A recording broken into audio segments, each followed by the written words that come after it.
Well, hello everyone, and welcome to the third video in this Chainsaw Man read-through where I'm reading through Chainsaw Man for the first time, and I'm joined by Kyle Entertainment. Here we are, Chainsaw Man completed on both media checklists on Twitter. That would be a great place to shill our Twitter just now. But yes, we have completed Chainsaw Man. What an interesting triumph it is. Unlike last time. Well, last time, did we say anything to each other beforehand? We probably didn't. But I have no idea what Ari's going to say here today. So we're all eagerly anticipating all that will be discussed in the next 3 hours or so. Well, okay. So a very brief recap of like what happens, because a lot happens in this final 2 arcs, I guess, is what I would say again. But so we get a bunch of big stuff. So we get Aki's death, we get Power's death, we get Chainsaw Man as the hero of hell. We get Power saving Denji a second time, or I guess coming back and saving him. We get Denji eating Makima, and we get Denji meeting the new Control Devil, and a bunch of other small stuff. But it's crazy stuff in these final 2 arcs. But yeah, so overall thoughts, I guess. Do you want to go first? Oh, or me, wacky. You should probably. Yeah, you go first. Okay. Well, I think this is undoubtedly the best stuff, Kyle. This is like. It's night and day. Has EliteAri ever not said that? No, this is night and day. Like this arc is I treat these 2 things as like one like coherent story, I guess, because there's not that much of a distinction between them. It's like the ending bit. Yeah, and it's just so good. I think it's the best thing Chainsaw Man's ever done. My favorite arc up there with like the Rumbling arc in Attack on Titan. I love this so much, Kyle. What happened is we finished our last recording and I just read it like in 3 hours or something. Like I finished it all and I couldn't stop it. I was like, man, this is so good. And then I read it again, and so I've read it twice now. It's just so good. I love it so much. I laughed, I cried. It's just so good. You know, that's my overall thoughts. So what do you think? Interesting. Well, first for my thoughts, we will start with the old-fashioned first-time thoughts. I did think the ending was a little messy the first time. I overall liked it. But I remember really being bored with the action stuff. And I remember being unsure about the last 2 chapters, but I ended up thinking myself into liking it, I think. It didn't feel viscerally satisfying, I guess. And Lamau, I love when Aki died. I hate that fella. Oh my God. That was kind of my run-through. It was definitely the part I was haziest on before I had reread it. It was probably the part I was looking most forward to rereading, but now I like it a lot. The Darkness Devil stuff probably is the best bit, but this arc is probably better than that arc. There is some really, really cool stuff here that rivals the Darkness Devil stuff. It's not quite as good. But I definitely came away liking, and this has been a consistent thing throughout our whole reread, is I've come away liking all the things I remembered sort of not liking last time. Like the action scenes are like 1 chapter, and I remember thinking that they were like 7 chapters of them fighting initially in the city against all the other Chainsaw Men, all the other Devilmans. Also, I thought I was spoiling things, because I thought they literally said the term Devilman at some point in the manga. Turns out that never happened. They say Chainsaw Man, which is crazy. Yes. But I literally thought like that they were called Devilman, like because they're half devil, half man. And it was a big reference. But that I was waiting for it. It never came. Oh, you want to know what else? This is kind of a small detail. What else never came was we never did get any follow-up on the brother. I had imagined it. Last time I was like, Lamau, imagine if I imagined that happened. It was my imagination. I thought there was an extra chapter where he went back to his friend, who was actually Tendo's friend, and he decided that he was going to live his life. That didn't happen.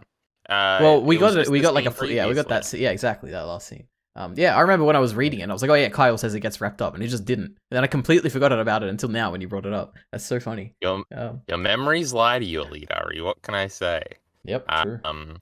But I said this in my tweet, but Chainsaw Man is still a 10, everybody. There was a time where I was like, is it a 10? Like a year ago or something, where it'd been a while since I'd read it, and I was like, is that shit really that good? But it is. And that's the end of part 1, and I guess the end of my overall thoughts. Yeah, and part 1 is the public safety arc, is what it said at the end, right? Interesting. It seems to imply that there's going to be like multiple parts, right? Yes. Now, we were left with just this chapter for about a year and a half, I think, and then part 2 started sometime in the middle of last year, I think. So imagine that. You couldn't just read part 2 Ari. There is a lot of finality there, so it's not like we'll talk about that at the end. cliffhanger stuff. But yes. But yeah, that's it. I guess now favorite panels. We did this last time. We'll do it again. We're doing this. You can go first. Of course I can. Yep. Saving the best for first, as they say. I guess I'll just go in order. Right. Even though they're completely out of order. Their order of which I sent them through our Discord chat. Yes. My first one, which you can undo the first 2, is just when Denji sees that he has fangirls and him freaking out. He puts his face right up to the TV and says, I want to have lots of sex. Oh, I think these are disconnected. They aren't right after each other. I think there's a page in between where he says he wants to eat steak every day. And not just the shit he's eating. And he doesn't just want to flirt with a girl. He wants 5 girlfriends, 10 girlfriends. Yep. It's a great emotional outburst at the end. He wants to have sex. It was one of my favorites the first time. And one of my favorites again. And it sort of gets into Denji's kind of selfish motivation still. Which is interesting. And we talked about the morality stuff last time. But it is great. I love the facial expressions on the page. It's funny. Yep. It's cute. It's endearing. When it should be sleazy, but it's really not at all. But the ladies, they totally really love me. Great stuff. But yeah, that's really all I got to say about this one particularly. Yeah, I'll be honest, I was not expecting this. This is such like a... it's great. I like it. Panels EliteAri. It was one of the first choices. It's excellent. Well, it's one of the ones obviously lends itself very easy to memes and jokes and the such. Oh yeah, I'm sure. Chainsaw Man as a whole just lends itself so well to memes and stuff. I'm very interested to see all of them. But okay, first one of mine. I guess a pretty big deal, a pretty obvious one, I think, which is when Makima is ripping out Pochita from technically not Denji, I guess. It's from Pochita. It's my very next one, Ari. Is it actually? Yep. Oh, beautiful. Yep, what a panel. Look at it. How cool. Look how like creepy Pochita looks as well. It's like all veiny and stuff, and just so well done. It is an art reference, I'm pretty sure. I'm pretty sure I've seen the original, like that's cool. Like it's like an old painting reference. I don't think I think the funny bit is that Denji doesn't have his bottom half.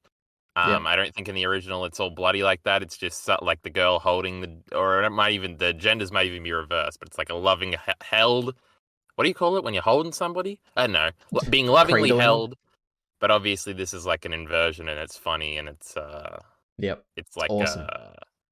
What do you call it? A turn? A turn on that? What do you call it? I don't even know what you're talking about. What do you mean? It's a funny turn of it. It's a funny a twist. Like okay, okay. Twist. That's the word, EliteAri. It's a funny twist on that one. But yeah, so your next one, because that was this. Unless you have more to say, of course. No, that's it. It's great. I love it. It's 2 pages as well, which is awesome. Turns out that was a fake out too, Ari. What a smart fella this Denji. True. So smart. All right, go ahead. All right, we click on the next one. Oh, I also have this one. Oh yes, the Is it my next one? What would you even say? It is my next one again. Makima does her counterattack against the Gun Devil, basically. And it's so is overwhelming. Devil. Well, no, it's the combination of everything. It's the like Snake Devil, the Angel Devil, it's got like a million things, and it's all of them just conglomerating into this one giant thing, which would basically just eat the Gun Devil up in one swoop.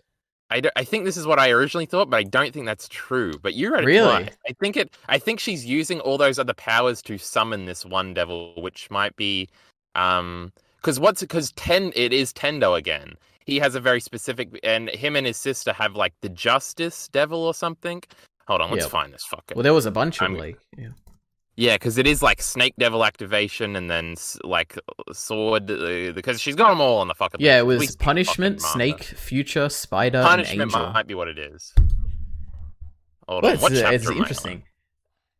It kind of, the reason I thought it was a mix is because it definitely looks like the Snake one, at least, like with all the arms and the, like, it looks like the face of a snake, kind of. So I would assume it is. It also kind of looks like the Spider one. Where's the snake? I don't see no snake. Well, if you treat like the, I don't know how to describe this. The 2 outermost like chains of people are like the mouth of a snake, and the rest of it is like the tongue of it on the inside. Yeah, I didn't even ever think of that. It is a snake opening its mouth. Yeah, and it's gonna like eat the gun devil is what I assume. Now it also I don't looks know. like arms, but it's one of those Chainsaw Man things. When you look at it at a different angle, it's two different Yeah, things. yeah, definitely. But yeah, and it kills the gun devil immediately. What a Yeah, powerful bitch crazy. this Makima is. I I love just it. realized I was Great way panel. ahead. I was in the 80s, and I was looking for this fucking panel, but it's like 74 or some shit. Yep. But anyway, my laptop will go flat if I keep scrolling. All right, through one this of yours now. One of your panels. Okay, let me fucking scroll over. Let me scroll up. Wait, aren't we on 3? Oh yeah, no, we got to do another one of yours, you All right, idiot. another one of mine, or I will do after the one after Next the one. gun devil, which is the gun fiend. Aki. Aki What a just showing up to the fiend. door. It's What a terrifying thing to see. Like I didn't see this coming at all. And when he opens the door and he looks like that, I'm like, Jesus Christ. It's so haunting. Like it's scary, like the way it's drawn. It's so sad as well, and it's like Aki is dead and this is him, and it's like it's a shock. It's great. It's a great reveal, a great panel. Love it so much. It definitely is all of the abilities at once, by the way. I finally found it. Excellent. Does the posing in the Aki panel remind you of anything? Because I know it does for me, but I can't place it. I wouldn't say it reminds me of anything, but to me it's like it's a very lifeless pose where he's like looking down and stuff. He just looks dead. Yeah. Which kind of accentuates I don't know, the whole it point. reminds me of something. But we're not going to for me. spend any time finding it because finding it in my brain, because who fucking knows what I'm thinking of. Yes. Anyway, my next one. I don't even know what it is. Let's click spoiler. It's the great power gag before she's killed. Where yeah. It's like Denji goes through this. It's such a great little mental game because Denji goes through like when you're trying to hyper delude yourself when you know, like it's sort of a game that there's like two voices in your head, EliteAri, and one of them's trying to trick the other one. When you actually know deep down that some bad shit's happening, and Denji's trying to be like, when I open this door, it's not going to be Power standing there to get shot. She's going to have a birthday cake for me because it's my birthday tomorrow. And it's like the wackiest thing you could ever think of. And then it actually is. Yeah. So for a second, you're like, maybe this is a big prank. And then she gets shot. So I chose this one instead of the one of her getting split in two. One? Yeah. Because it's so funny. And Power's also sort of like leaning into the joke almost, but she's also terrified. And then she gets shot. Damn. What a great fucking... turning gags into some scary stuff. Chainsaw. I like that. I like your description of the two voices in your head and stuff. That's really cool. Yeah, because I've done that before. Never in that dire of a situation, but it's almost like I don't know. I can't think of an example. It's a thing. I'm sure there's a term for it, but I don't know what it is. Yes, there's some smart psych term for it. You'll never have an original thought. There's already a term and a bunch of discussion on it. We all hate ourselves. Next one for EliteAri. All right. Next one for me is the amazing... Oh, I nearly chose this one. So this is when Denji is walking up to the door, and there's a painting in the background and being led by Makima. And I don't know, for me, it's like, I guess I could talk about it here, but like when I was reading this, like I got to this page, this double page spread, and I'm like, I know Power's gonna die. Like this is it. This is it for Power. If I like continue reading, she's gonna die. So I just stood on this page for so long, and I was like, oh, do I really have to like keep going? You know? Like at this point in the story, you know, she's alive, and I can stop right here. I can tell Kyle, you know what, I'm done. I don't have to read anymore, and everyone will live in peace. You know, Power's never gonna die. It's gonna be great. But then I had to turn the page and blah blah blah. But man, what a panel! It's so, to me, it's just so haunting. Like, because you know what's gonna happen, like going forward, and I'm just like, and it's such like an empty space on the left and everything. I don't know, it's just such a great panel for holding on, like before everything goes bad, I guess. So that's why I like this panel so much. And now the painting in the background is just the literal Satan painting. Yeah, I'm pretty sure, right? Yeah, like a devil falling. Yeah. He's being banished when God says you're a bad boy, and he sends him to hell. And it's also because Makima is literally Satan, as we're finding out through this scene. Not literally, but she is Satan because she's a bad person. Evil, yeah. Yes. And look at all those shoes on the left, I guess. So cool. Yes. The also there's a very similar shot in Devilman Crybaby, which did come out first.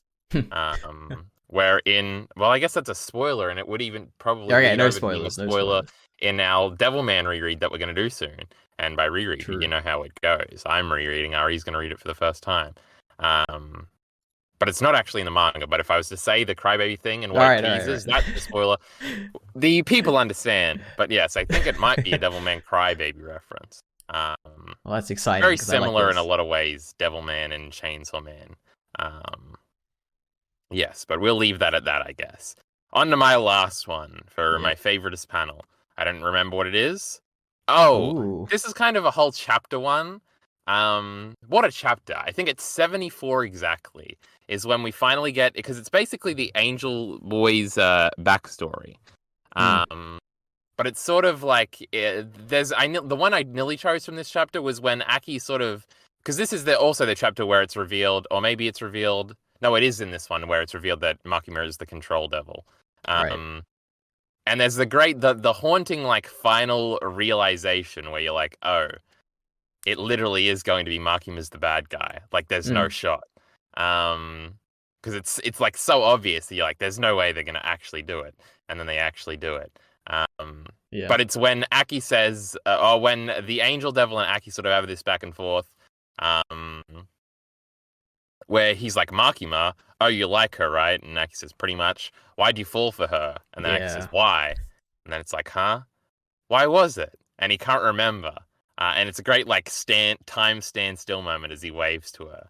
And That's then awesome. sort of, I didn't. Yeah. them realizing it, and then in the moment, we get the Angel Boy backstory, and it's such a great build up. The music is building in your head. It's that tempo, that tension, and it's like because it cuts off between Makima saying, "Aki, you're gonna make a contract," and then we get the backstory, and then it cuts back, and he's like, "I will make the contract." It's like, oh, crazy, bro, and dramatic Angel Boys turn. Because we come into it, obviously we're way more familiar with Aki's character. He's sort of our comfort here, and then it switches because now Aki's under the control and we're stuck with the Angel Boy. Yep. And things are not going to go well. Great little tension, memery back and forth. So it's more so the whole chapter, and I cheated. But that was my last panel. All right. On to Ari's last panel. My final panel, I think, might also be from that chapter, or it might be from the one afterwards. I think it's the one afterwards. Yeah, Makima gets shot by the gun devil in the head, and then her like part of her brain comes out and forms a halo, which is so cool. And she's like looking creepily down and like judging the gun devil or something. It's cool. Yeah, but that's really it. That's why it's so special, because it's so cool. Yeah, it is cool. Neither one of us chose the gun devil's first appearance, and I was like, Ari's, of course he's going to choose this. Oh, yeah. And also, not Power's final form appearance either. True. What a form that is. What an amazing form.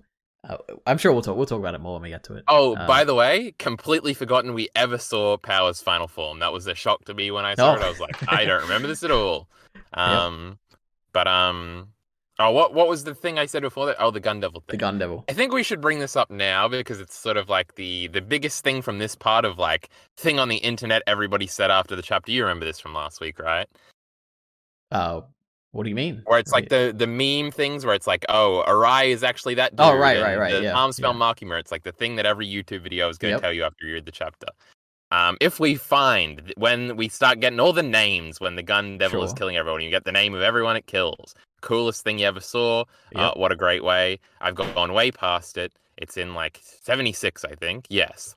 Did you see that Aki's name was on the list? Yes, I did. It's right at the end. Oh my god, there's no shot you actually saw it. Yeah, nobody, I believe nobody actually ever saw it, and everybody found out in a YouTube video, but here's EliteAri to tell us.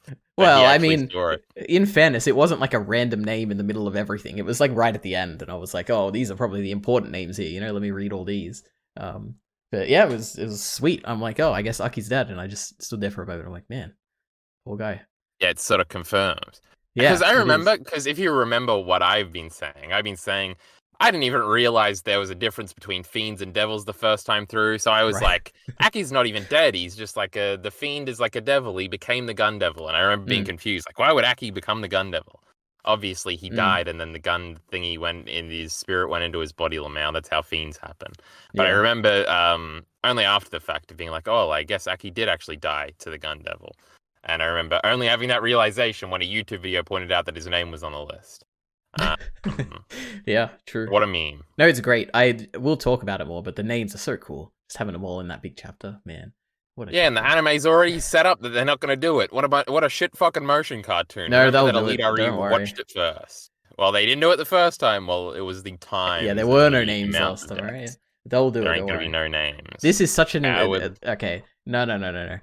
I will bet right now. In 5 years from now, whenever we see this, they'll have the names. All right. It's such an important part of this scene. If they don't have it, it ruins the entire point of the scene. But so was the times and the number of deaths. No, that's just an incidental Zero thing. point zero seconds. This is an iteration on that. This is a callback to that because you're like, remember when that was so cool? Oh, This is I really remember you saying that when we were talking about the because anime. I did say it like yeah. it's gonna come back and it's like a big moment later on or whatever. But yeah, Sure, that's what I meant. All right, we'll see. We'll see. 5 years from now, or 10 years from now, we'll revisit this. But anyway, but I did nearly have the Aki one just so I could bring this up and didn't forget to do it. But I didn't need to, so here we are. Yep. What's our next segment? Well, unless you have anything else, we go straight into whatever happens in all the arcs, I guess. All right, let's do that. And this is where my one and only note will come into play, but not immediately. So. All right. Well, the first thing that happens in the first Gun Devil arc, chapter 71, is basically a chapter of Denji looking after Power because she's so scared of the Gun Devil. Oh, not the Gun Devil, the Darkness Devil. Which is so cool. Like I didn't expect it. I mean, it's strange that I didn't expect there to be really ramifications of the Darkness Devil stuff. Like, I assumed, everyone will get their limbs reattached, like, it'll all be normal, no one's gonna be scared of it or anything, but it was interesting to see the impact it still had. Which I guess makes sense, like, I should have expected that. But it was, it's an interesting chapter, like, I guess it is a chapter teasing the relationship between Power and Denji, and it's like, is this the moment where they finally get together and realize they're, like, perfect for each other or whatever, but it isn't that at all, and it's Denji realizing that he knows too much about her, you know. He's not attracted to her because there are some things that you like. I don't really think it's like there are some things. It's like you've seen them in a different way, and it's like, it's cool. It's a cool realization for Denji and a very interesting chapter. But you know, EliteAri, as somebody who only has a brother, I've often wondered what would happen if you had a hot sister, and would you actually not want to sleep with them? But I think there's do you have a sister, EliteAri? Yes, I do. And is she hot? Oh no. Yes, it's not a thing. No, and I'm not talking about this. Yes, we're not talking about. Yeah, all right. But theoretically, I have wondered that often. I'm like, because I've looked at my friends' hot sisters, and I'm like, you're the horniest little bastard I've ever met in my life. There's no way you don't want to fuck your sister. But there is like a psychological term that's basically outlines this whole thing. Like when you're around somebody, especially when you're younger like that, it just makes it so that like it's not. You just see them completely differently. Yeah, it's like I don't know how to describe it, but you just see them differently. Yeah, which kind of like relates to this power stuff, I guess. Like Denji. It's pretty much it just captures that thought, I guess. It's interesting. And Makima even outlines this later where she's like, I gave you a bratty little sister and a cool older brother, and then I took it all away from you because Lamau. But we'll get into that later. I had something else to say about this power nonsense. I think it's great. This isn't what I was going to say, but like, it's great how it makes, simultaneously, it's funny. It's terrifying. Well, it's not terrifying, but you understand why everybody's scared or why Power's scared. Yeah. And you also understand how it's like annoying to Denji. And it's like all those things simultaneously where you're like laughing whenever Power's like, Darkness Devil in my mouth, Lamau. And Denji has to look in. And then they sort of get into a tussle rumble thingy on the ground. Yep. But yeah, and you feel like, man, this would suck for Denji. Like he's got to look after her basically 24/7. Yeah. But yeah, and it's also sad, and it's all these things at once. Yeah. And it's cute. It's good. It is. It's very endearing. It's revving it up because we don't got many of these moments left because people are going to die soon. Yep. Oh, and I guess the lewdness of it, because there is like a Power is kind of set up as the first like potential diversion from Makima love interest. Yeah. But and obviously Denji wants to touch her boobs, but then he does, and we sort of have that crisis, and she is clearly like really doesn't care at all. She's just like, well, that was fun, and then leaves immediately while he's like basking in the lack of afterglow after that initially happens. And then that sort of, and when the stuff happens with the race, it's sort of like the actual version of that, where it's a divergence from the Makima path, but it actually seems reciprocal. And this is sort of like bringing it back of like, I'm sure there's some people that got really into the Denji power ship just off of those very initial chapters. And it's sort of like the definitive, this ain't happening. Because it kind of is teased, but you just don't feel it. And then the characters don't feel it. And it's like, oh, good validation. And there's even the blood sucking that happens that is very plot important later on. Yep. What a chapter! I like it a lot. All right, I'm glad. I was expecting you to be like, oh, it's the worst chapter. What do you mean? It's just the idiots hanging out. I don't Obviously, know. it's gonna be my favorite thing. Sometimes you surprise me with these things. Whenever I like a chapter, you're always like, oh, I don't know about that. But here we are. I'm glad you liked it. Well, after that, I was like, what was this like recently? I was like, oh yeah, the most recent Last of Us episode. It was just them hanging out for like the first 30 minutes. I thought it was the best. yes, true. Yeah, no plot, just characters hanging out is what I like. I'm glad to hear it. Then we go on holiday, Ari. Yeah, with more characters hanging out. So Aki is gonna visit his grave of his family, basically. But Denji and Power annoy him so much that he doesn't have time to think about it. Which is so great. We've jumped over the greatest detail and the contents of my one and only note, and that is that Kishibe looking after the cat is the greatest thing in this manga. It is. It makes so much sense to be like, yes, he is the only person in this manga you would trust to like babysit your cat while you go on holidays. It was just such a little. Chainsaw Man is great at like highlighting the little minute details and making them endearing and funny in a wacky sense. But like, and then they're like, "What do you want as a souvenir?" As thanks. He's like alcohol, and then cut to train going fast. It's so good. All right, there's so many great gags here. I know. I just want to say on Kishibe, like, I mean, even like at the end, where you got Meowie coming back, like in that final panel or whatever, and Meowie like stands on his head or something. I'm like, oh, this is so great. These two together, you know. Meowie remembers him, but with Kishibe, this was the first moment, like with him taking Meowie, that really changed my characterization of him, like the way I saw him, I guess, in the story. Because I hadn't seen him as someone who really cares that much about things. Like we've had these monologues before. He's talked about like, oh, I'm starting to care about my dogs or whatever, like Power and Denji. But I didn't really think about him as like caring for a cat or anything, you know. But he, like in this, he cares for, like, he looks after Meowie. He writes the recommendation letter for the Angel Devil. Like he didn't have to do that. Like he worked with Aka to do that. That was really cool. And then at the end, he like goes out of his way to bring the new Control Devil to Denji. Like he could have just like kept her away forever. And like he's a good guy is the thing. Like it's really interesting. I didn't see him as that. Ari Lamau. He looks like I suppose he is. He's very similar. But he secretly loves everybody. Oh. But he's really old as well. I really like Kishibe, and this changed a little bit of the way I saw him, which was awesome. But yeah, okay, back to the Aki stuff. Yeah. Well, hold on, just to highlight two of the gags here. Power hanging on the train cords, great. Loved doing that when I was like 8 years old. Her getting sick on the boat. She starts throwing snowballs. She's wearing a hair clip. Something about that later. Yeah, all right. You Kobeni fans, you love hair clips, right? Get out of here. Yeah. But there are so many great little power gags here. Anyway, with the plot, let's go. Actually, I was trying to think. I don't know if it's happened yet already or if it comes later, but there was the great gag where Power is talking about how, in fact, I think I beat the Darkness Devil or whatever, and she like blushes. Oh yeah. She's like convinced herself that she actually beat him in that thing, and it's like, oh, this is so great. Anyway. It's somewhere in here, but yes. Yeah. When she's gotten over her fear, so she's beaten it. Yep. But great. Yeah, Aki stuff. So he goes there. His whole, I guess, through this journey, he finally sees how much Denji and Power mean to him. But then he gets the future devil that tells him that they're gonna die, basically. Yeah. Well, I guess Denji's gonna live and he's gonna kill them both. But yeah, and then he pulls out of the Gun Devil fight. That's like his big thing, I guess, in this whole story. But yeah.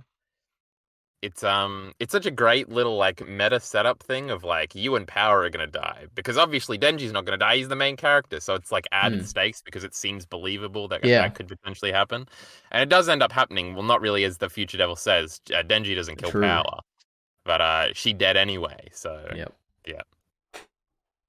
But yeah, I guess for me the whole it was a really good chapter. Like seeing all that. I guess it's the first like Aki focused chapter in a very long time, maybe, which elevated my like of him a lot.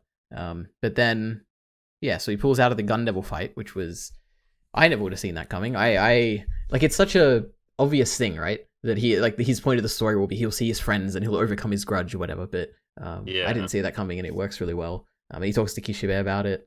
But yeah. I'm just trying to think, is there anything else that happens? Because the next thing to talk about is like the Gun Devil. Yeah, he's blackmailed into going back into it because Makima says Denji and Power are going to be on the mission anyway. And then he's like, well, then I'll go. Yeah. Then we It's get the a reveal with big. Gundam. I guess the thing is, it's a very like in that interaction with Makima, it's very hopeless. It's like, oh, maybe he can change fate, and then Makima like kind of takes it away, and it's like, I get this isn't going to be a happy ending. Like it's a dreadful feeling, like reading these chapters leading up to the Gun Devil stuff. I think, like it's not a happy like even though they're going on their journey and they're happy or whatever, like on their like grave site visit, everything after that is just not happy. Like, what do you think overall? Would you say like these two arcs, like everything after these first two chapters or whatever, were they more serious than the previous stuff? More like sad and depressing and stuff? Like, what would you say? Would you say that it's a change from last Probably not. I guess it is more serious. Yeah. Yeah, it is. Yeah. Anyway, so we get the big. Then we get the Gun Devil reveal. Crazy, Kyle.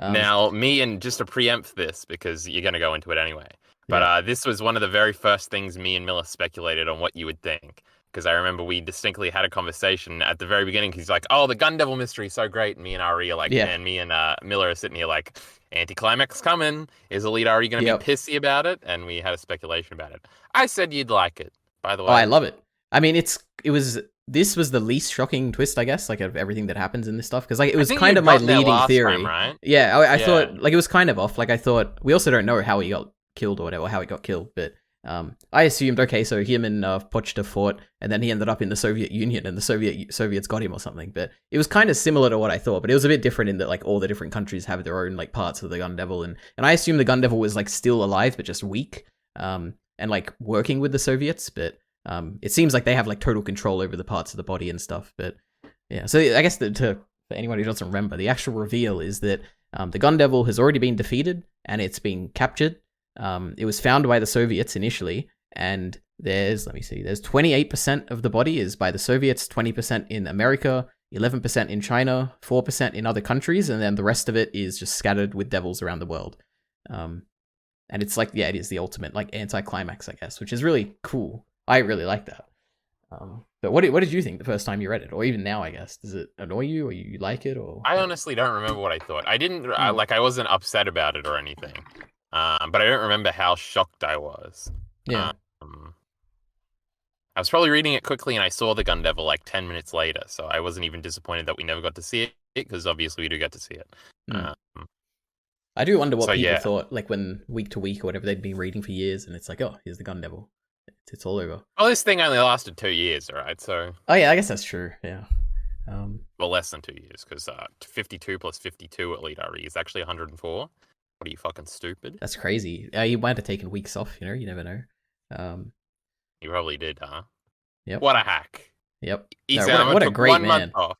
That is true. That is an insane thing about Isayama. But anyway, Gun Devil reveal, crazy. And then it is great in the scene that Denji is like Aki is like, no way, and Denji's realizing, how am I gonna fuck Makima if I can't kill the Gun Devil? And well, she knew that when she said that to me. It is like the first. Well, I guess it's interesting in that you would think as a reader that this is the first time Denji's piecing together that Makima might be like manipulating him, but I don't think he actually comes to that conclusion at all. Like, I don't really I think he just, like, he doesn't has the thought, and he just doesn't, he doesn't think on it at all. Like, he just he's like, oh, maybe this is it, but nothing comes of it. Which is interesting. I think that itself is a subversion a bit. But Makima brings up that there's going to be, like, a war or whatever, and he's like, okay, well, maybe if I win this fucking war or some shit. But yeah. What a cool idea, though. Like, how all these countries want the fear of guns to be stronger so that their portion of the Gun Devil will get stronger, you know? And I guess the Soviets would win in that case because they have the most of it. But, I guess I just realized that when Makima, when she meets with the Yakuza dudes and the Eyes and Lamau, when she says like all necessary evils would be handled by the state, and they're literally talking about making guns feared in that scene, so the governments are all already doing that. So that's kind of what she meant back then. That the necessary evil of making guns scary, the government is already doing them. We don't need these fucking punks to be doing it. Okay, I got a big question because I remember asking Miller this. Quick cough in EliteAri. I'm going on a monologue. Sorry. Here. Yeah, go ahead. Oh no. Did I forget? What was the question?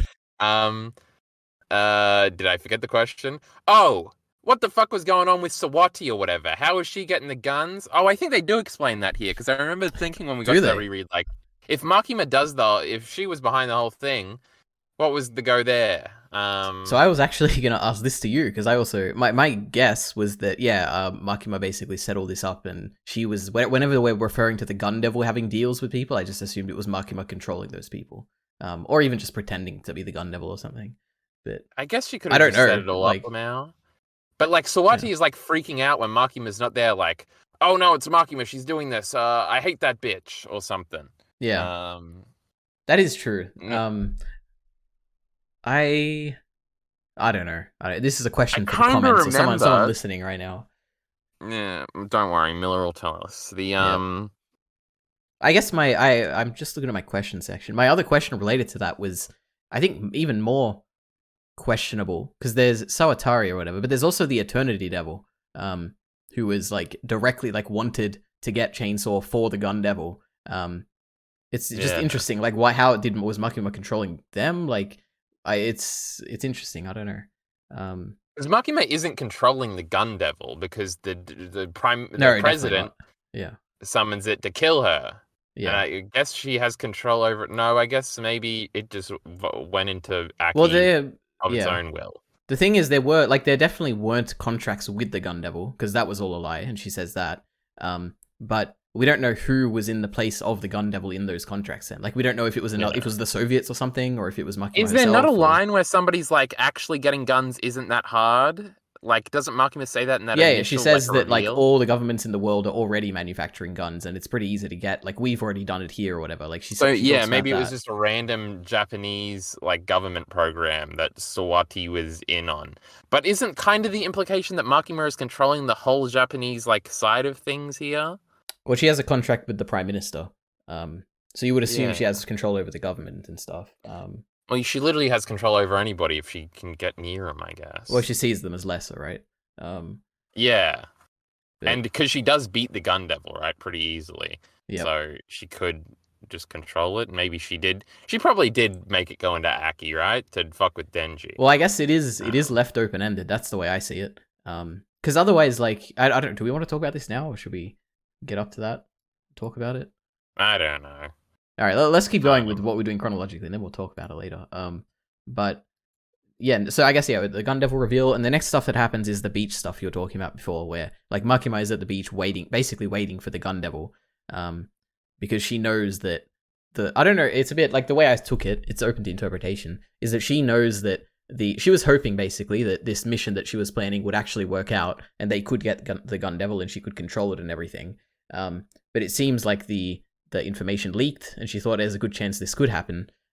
So she's waiting basically for the other countries to send part of the Gun Devil here. Yeah. But because they just sent all their assassins, and as we find out later, because in the previous arc she has a line like, "The whole world just doesn't want me to have Denji," because basically she can control what things does get unexistenced if she can control Denji, because she can have him eat America, and then America ceases to exist, I guess. Yeah. But we'll talk about all that later. We will. Oh, man. But yes, Makima is waiting at the beach. Aki shows up. But I think you've talked about this a little bit, like what's interesting we talked about it in the panel stuff. What I find interesting here is the fact that like it shows a little bit about how Makima isn't like, she doesn't want to do bad things. I guess she she apologizes to Aki and Angel, and she's like, "Oh, I didn't want to do this." And she is like, she talks about how like what's happened now, this will be like the worst outcome, and I was hoping it wouldn't come to this. It did seem like she didn't want the information to leak, because then the Gun Devil will come and it will kill everyone. So it's interesting that she's just not. She has some like moral compass, you know. And I guess it's revealed at the end about it. But yeah, we talked about this last time, where she had previously both said that she wanted it to get out that Denji, like she wanted it to become public information that Denji was not Denji was Chainsaw Man, but that Chainsaw Man existed. And then she was also mad at it afterwards. So yes, there's like a contradiction there that I'm unsure of. Yeah. But I think I interpreted the like, "Oh, sorry, I had to do this," as sort of like a snide. Like, I've seen villains say that before, and they don't actually mean it. It's like, "Oh, sorry, I don't account for this, but you're dead, Lamau." It is a thing though that like eventually it's like, well, Makima kind of did intend to good things, but she's also like laughing in Denji's face and shit later, and it's like this Well, bitch she's is a pretty fan. evil. I guess I didn't really talk about this at the beginning, but I do remember my biggest complaint the first time through being that like Makima was less interesting than I thought she would be. And Yeah, obviously she was one of my 3 favorite characters, so I was a little negative about that, I think, also. it's And I really might interesting. still be, but I'm not sure. Well, I find it interesting the fact that Makima is literally what she is, like throughout the rest of the story. She doesn't have a change, like she doesn't have, oh, this is my Yes. real personality or anything. She's the same after the reveal as she was before. And the only difference now is that we know what she is, like we know that she's the devil. I think that's really cool. How she doesn't change at all, there's no grand reveal, it's just Makima is who Makima is. I thought that was neat. But It's sort of like you're playing the game of like I assumed, and I think I wanted to say this last time, but I bit my tongue because it has massive spoilers in it, Lamau. I kind of assumed what happened with Race was what was going to happen in the long term with Makima early on. sure. When I was reading the first, where it was like, oh, she's like, initially she's like fucking with Denji to kind of get him to do what she wants. But throughout the whole thing, it's even set up in that one scene where they're like, don't get attached, where she'll end up actually getting attached and it'll have been like a big professional relationship the whole time. She might actually fall in love with him and then like die dramatically or something. And I didn't think they would end up together. Obviously, everything that's like all the lead up has been too problematic for them to just have a happy, healthy relationship at the end. But I sort of expected more of a race thing or a race thing or whatever the fuck. But then she showed up and had that arc, so it did complicate things a bit. But I would have bet $1 million the first time through that obviously Makima is not just going to be the bad guy at the end. And I do like the twist that she just is. Yeah. I do think maybe it makes her slightly less interesting. Maybe it's just because I think she's like such a bad guy. She's just like literally shitting on Denji constantly. And it does make sense. She's a fan of Chainsaw Man, but she hates Denji. She never saw Denji. Huh. So sad, EliteAri. But yeah, I know. I don't know, there's kind of a conflict where for it to work so well thematically, it kind of has to dehumanize her and make her a little bit less interesting. But the moments of little humanization are the best parts. In case I forget to bring this up later, I'll briefly say it. Like when she decides to have a smoke, and she's never smoked throughout the whole story, but after she thinks she's won, she just sort of lies down and has a smoke and has a quiet moment to herself. That's like the most interesting thing she does after it's revealed that she's an evil bitch. I didn't even and realize I find that she really smokes. interesting. I thought she ate something, but I'm sure she probably does smoke. But yeah, she takes like a cigarette from one of the public safety bodies she was puppeteering or whatever. I was thinking of in her house. Like after it's revealed her. Okay. Yep. I know what you're talking about. Yeah. But yeah, so that I just remembered the Makima disappointment from the first time and crazy. I guess for me, I never doubted. Like I always assumed she was going to be the main antagonist or whatever. Like that never wavered from my mind. Because you had said that previously. Yeah. But yeah. Anyway, Makima, what a person. So we're talking about the beach. Yeah, so the beach scene ends with the United States president, Kyle, calling the gun devil, and trading 1 million, or what was it? 1 million life. 1 year. 1 year. That's it. Yeah, 1 year from all the lifespans of the American people. Crazy.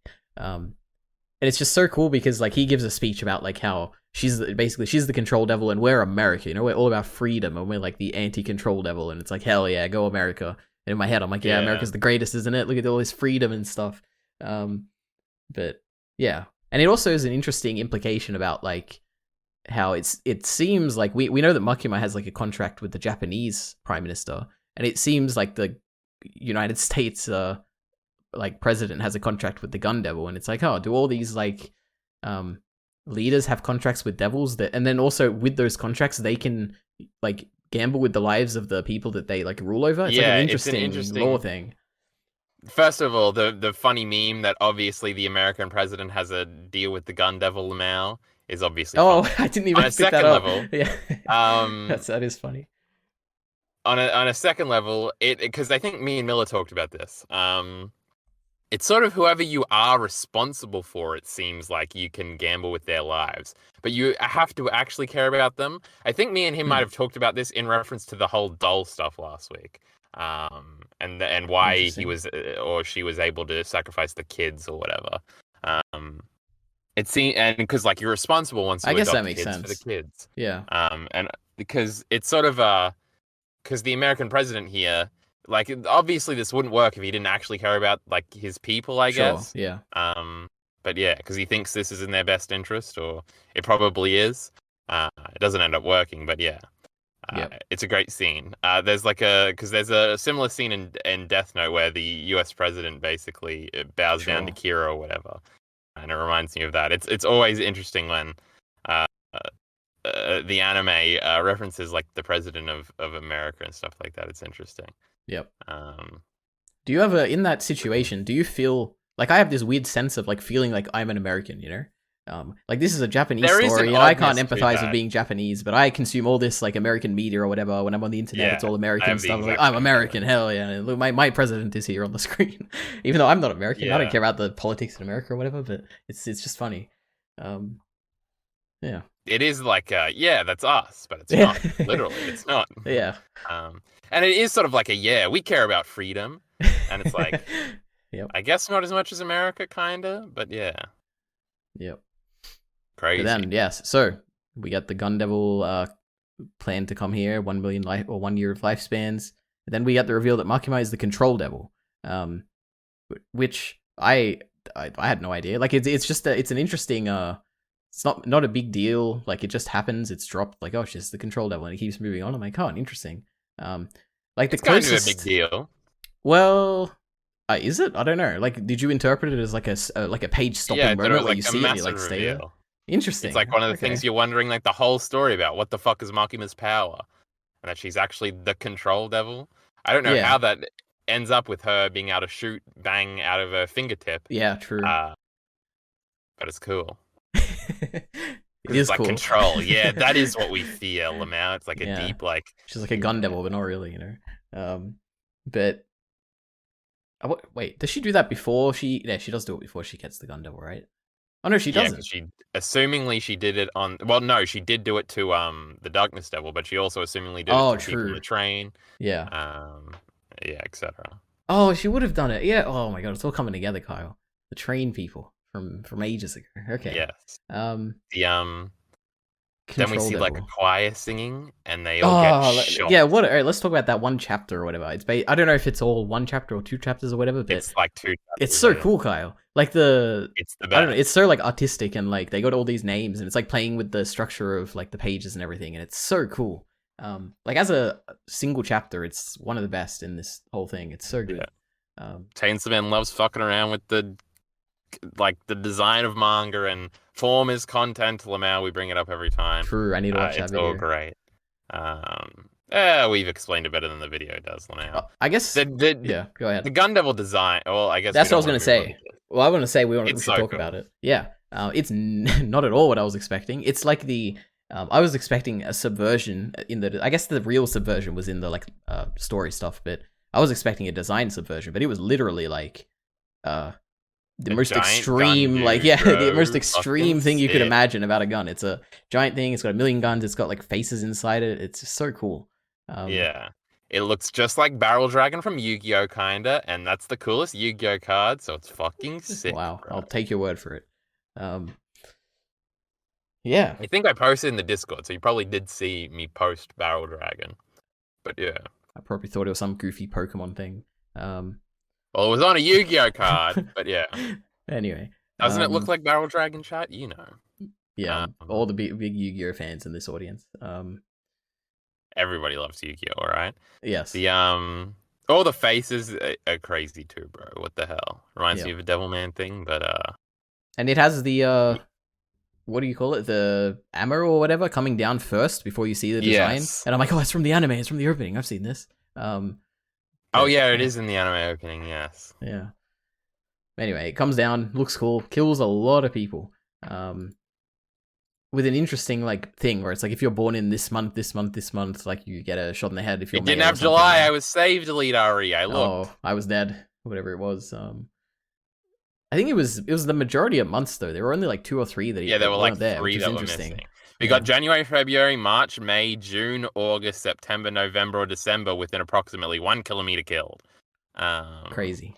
But it's also got like separate things for children and stuff, and I'm like, we don't kill children in television shows, but Lamau, We're doing the did. Shonen series. And it was, it was like 0 to 10 or something specifically, and I was like, man, we're killing them kids out here, Lamau. Yeah. Yeah, it was pretty cool. And it's Yep. close, and it's slowly getting closer to Makima, and it's cool. And there's the dramatic, like, it's like, again, like a military recording thing. I can hear it in the Metal Gear Solid tone of like, and then Makima Death's recorded, and it's got the whole date, like what do you call it? Not date, time. Yeah, the time, and it's like 4 seconds between when it arrives and Makima kills it. It's crazy, or maybe not even seconds. Yeah. It's like I think it's very small. yeah. Milliseconds. It's insane. Which makes sense how it got around. Nobody saw it the first time, and because it moves so fast. But we, just before, in case we do forget to bring this up, we do actually get a legitimate date, and it wasn't one of the ones you said by looking at the calendar, which was interesting. Maybe they fucked that up. I don't know. But I had forgotten that they actually said it was 1997. That was the year they said, right? Yeah, September 1997. Yeah. I'd be interested. I'll look back at it because like the dates I did were like, firstly based on like a year or two ago or whatever, I would assume, because Aki dies like 2 years after when his like death is announced, or like predicted or whatever. But also like the Gun Devil first came 13 years ago. Yeah, but I don't know. I want to like, check it. A few months, right, after he got the 2-year thing, because he had a bunch of things that there wasn't like in a year and a half time skip. I assume there was. I don't know. I guess that makes sense. Was there like some points where it's like he makes more? Well, he grabs Angel, and then there's something else, or maybe the implication might be. I feel like I had an explanation for the math, but if there is no explanation, it might just be a Lamau. He was wrong. Yeah, maybe. Yeah, it seems like the Future Devil just lies anyway. Anyway. Yeah, because I think Oh wait, it wasn't the Future Devil. It was the Cursed Devil that told him he had 2 years left. Yeah, they wouldn't lie. Yeah. I don't know. It doesn't matter either way. But what were we saying before this? Something about Makima's death was recorded. True, Gun Devil moving fast milliseconds. Something about that. Yep, it's great. Oh, I was gonna say there's so many names there, and I'm sure there's like some like there has to be references in that, but I have no idea. I don't know Japanese names. Like a Reddit thread. Yeah. Go through it. There was a Miura in there, I noticed. Oh, boy, but it wasn't Kentaro Miura. But I assume Miura is a pretty common name. Oh, yeah, probably. There were a bunch of Nakamuras, that's a wrestler. I'm sure there were a bunch of Tanahashis, that's a wrestler. I didn't see it, like I didn't look out for it because there were so many names, but I would assume like Fujimoto is probably in those names, right? Like if I was writing a story, I'd put my name in it. Surely. Why wouldn't you, I'm seeing a lot of Saitos, I'm seeing Ida. I see. Nene Miura. I found crazy. Yes, but Watanabe. These are all wrestling names. There's Fujimoto Yuko. I don't know what his name. I don't know what his first name is. It's like Tatsumi Fujimoto. That's Tatsumi Fujinami. That's another wrestler. Oh my god. What is Fujimoto's name? What is the other name besides Fujimoto? Yeah, it is Tatsuki. I wasn't just saying Fujinami's name. Anyway, it is Katsuki, but that's not the name that was right here, right? No, that was Yuko. Crazy. Hold on. How could he not put his own name in the names there? What are you holding on for? Oh, because I just realized something.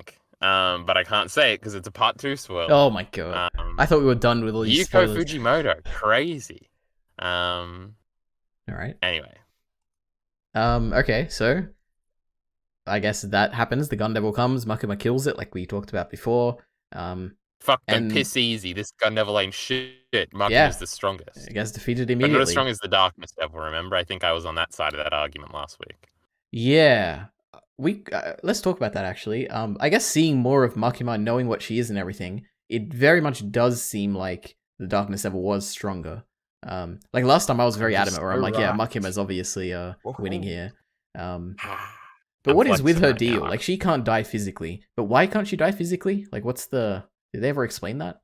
I just forgot it. Because Kishibe's like, oh, physical attacks won't work on her. And she obviously she's died like 29 times or something, and she keeps coming back. Well, there's also the thing of like, she's like tied into all the Japanese public or something, so somebody else just dies. True. They turn into hell, like, so I guess if they killed her a couple 100 million times, she'd die. Let's get those numbers up. Yeah, that's a good point. But I guess if you were a Japanese person stabbing her, you would kill yourself before you killed her. Yep. Crazy. Interesting. Okay. Yeah. Then we get the ring ring chapter, Ari, where there's sounds, and we're doing another form is content meme where there's ringing everywhere. Yeah, it's like the what a rumbling noise effect, but that's even a, more. yeah, it It's is great. true. And listen, it's another awesome chapter. There's so many awesome, unique chapters in this arc, or these two arcs. But it's so ominous. It's like I didn't know what was happening. I was on the edge of my seat. I'm like, what's like? Is this the door, like Denji's famous door or whatever? Is that what's happening here? Some reveal with that. Kind of is. Yeah, It kind of yeah. is. I have a big. We're going to talk about that at the end. Maybe I have a big thing I want to ask you about. But Yeah, it's kind of interesting because the rest of this we can sort of like the next part we can just talk about. Oh, the snowball stuff and the fight. It's kind of as one. yeah, let's talk about everything with this gun devil guy. So Aki is the gun fiend basically. Yep. And then stuff happens. But yeah. Denji doesn't really want to fight him, but then he does. We see from Aki's perspective there is some semblance of life still in him, which lends more credence to the Arai theory potentially, since he knew all the spots and he was nice to Kobeni because they used to be partners, and there is some semblance of the original person still in there or something. Yeah, which makes it worse for Denji when he kills him, and he's like, "Oh, maybe I could have saved him," and he probably could have, honestly. Which makes it worse. But he had to do it to save the other people, Ari, right? It's maybe another one of those but maybe he didn't. Selfishness versus non-selfishness things, but he actually isn't selfish in that instance. What is Denji's moral code? Yeah, true.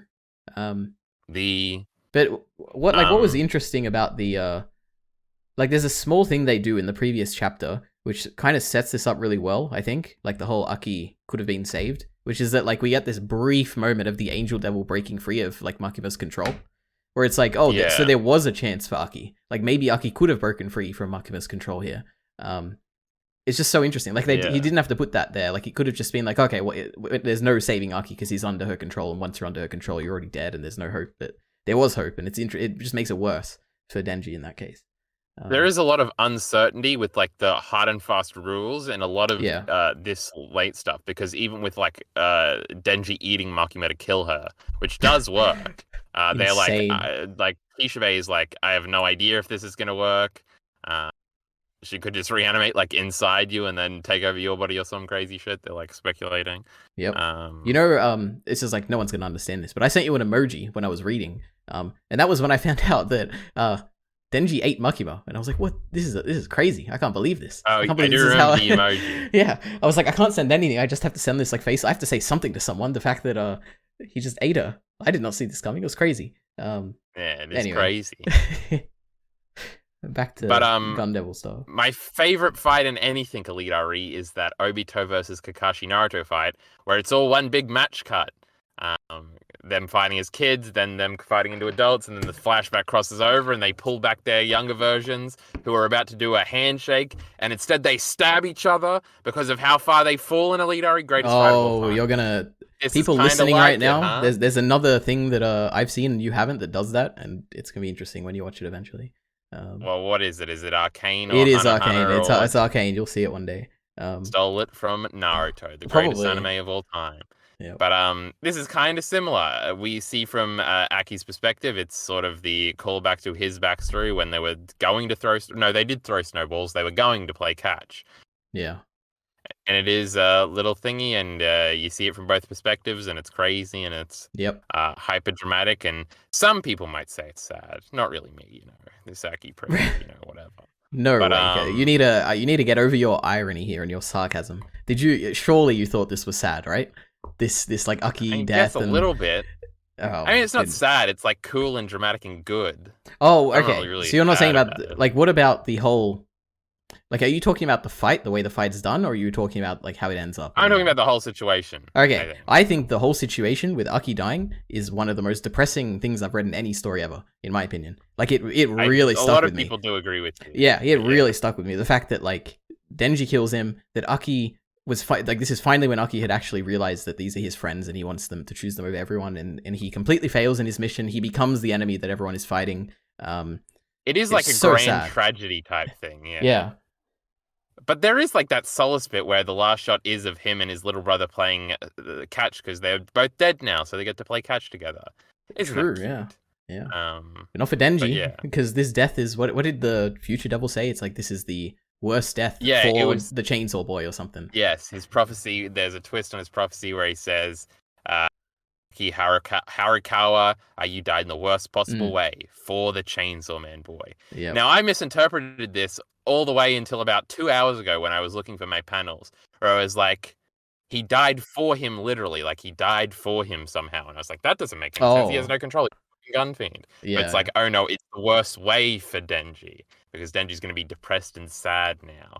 Not like you died so that he could live or something. Yeah. I think I was confused about that the first time through as well. But there is multiple times where the future devil like reappears just in like the scenes. There's one earlier where Aki's like, come here or whatever, so they could talk. And I think that's when he reveals like, oh yeah, you're both gonna die because of chainsaw or whatever. Yeah. But it's always cool and ominous, and you can tell that it's like the sunset by the way everything's drawn. It's cool. Yeah. But yeah, it's good. What a fight. So should we move on, I guess, to the whatever happens in the next arc? Because I would assume it's not in even my on head, the Casca. It's not even on the Really? Casca spectrum. All right. Okay, no, that's fair enough. Like, it doesn't give me any pause. I have like I feel like it's such a 3 get out of things. jail free card because nobody wants to argue with rape. But No, I'll argue with it all day. All right. But there's only really one other moment in a thing, and it was one Boardwalk Empire moment that I kind of got over the next episode. Interesting. I have 3 things in my head. But I don't know if I should say. I guess I can say the series they're from, which have like they're really depressing and they stuck with me for like days afterwards. But for different reasons, and I won't say why. But one of them is Steins Gate. Surprisingly, probably. Which one? Just the Steins Gate Well, series. just say it. Well, it's Just okay. say I it would and they say can mute for a the second. fact that it's not a story thing. It's the fact that when I finished, I just felt like, man, these people are done. I'm never going to see them again. Before. No, but for me, it's never happened. It's only been so strong for Steins Gate. I had that for Black Lagoon. I was like, oh no, this is the last episode. I can't watch it. Yeah, sure, true. Yeah. My actual like story related one is like one that stuck with me is I won't say what happens, but at the end of season 1 of Mushoku Tensei, that stuck with me for a long time.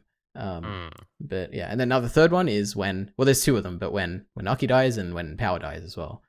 Just Denji, like being in Denji's headspace in this moment. It's very. See, I love Power, but it doesn't really make me that sad. I'm like. It's oh not my God. literally this, but Kyle, it's almost like Lamau Power's dead. Power dying was the crazy. one moment in this whole manga where I cried, right? Yeah, it really that got to me way more than Aki. Yeah, we'll get to that, I guess. There's definitely nothing tear jerking in me for Chainsaw Man, but again, I usually don't cry at sad things. I didn't think it would happen to me in this. Fucking good. Yeah. I gotta cry. True. But yeah, that doesn't happen in a while, and it only happens when I rewatch Madman scenes. I'm dead inside, Ari. Yeah, well, wait till we watch all the good stuff you haven't seen yet. Indeed. Anyway, next arc. Also, just briefly, in case anybody's wondering, the Boardwalk one is like one that I don't think anybody else cares about. It's the season 2, the girl dying. You're probably like, I don't even remember that, but I was like, it's so cruel, and I was like, no. And I was fucked up for like a few episodes. There are other violent things in Boardwalk where it's almost like, Jesus Christ. That Boardwalk Empire show, pretty full on. Yeah, but it's no Berserk, right? No Eclipse. Maybe one day we'll get a new Eclipse. Part. The rest of these idiots dying, I don't give a fuck about. Sure. I love judo, bro. Shut the fuck up. Yeah, he spawned a good video on the Kyle Entertainment channel, though. Anyway, if you say so. So my question for you is: this where you would consider the arc to end? This first gun thing? Because I would assume it would. Like. Kinda, I guess. Because after this, there's no more. I really gun. view the rest of it like the post Assassin's arc, or is sort of like the last arc of Chainsaw. It all flows very well. So well done, to Miller the Killer, who gave us these chapter numbers to. Oh yeah, he wanted us to stop after that one, huh? I love it. He did a good job. Yeah. The next chapter, which is like Denji being depressed, is very Naruto-esque also.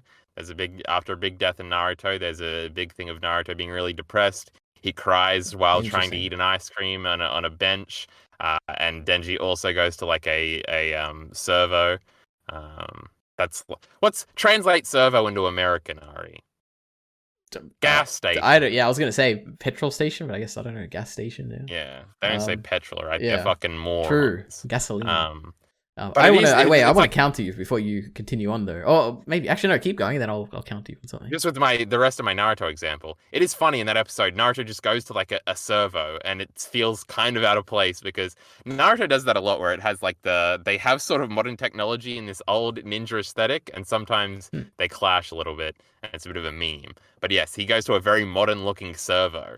There's no like gas pumps because I don't think there's any cars in Naruto, but they do have headphones and TV Oh my screens.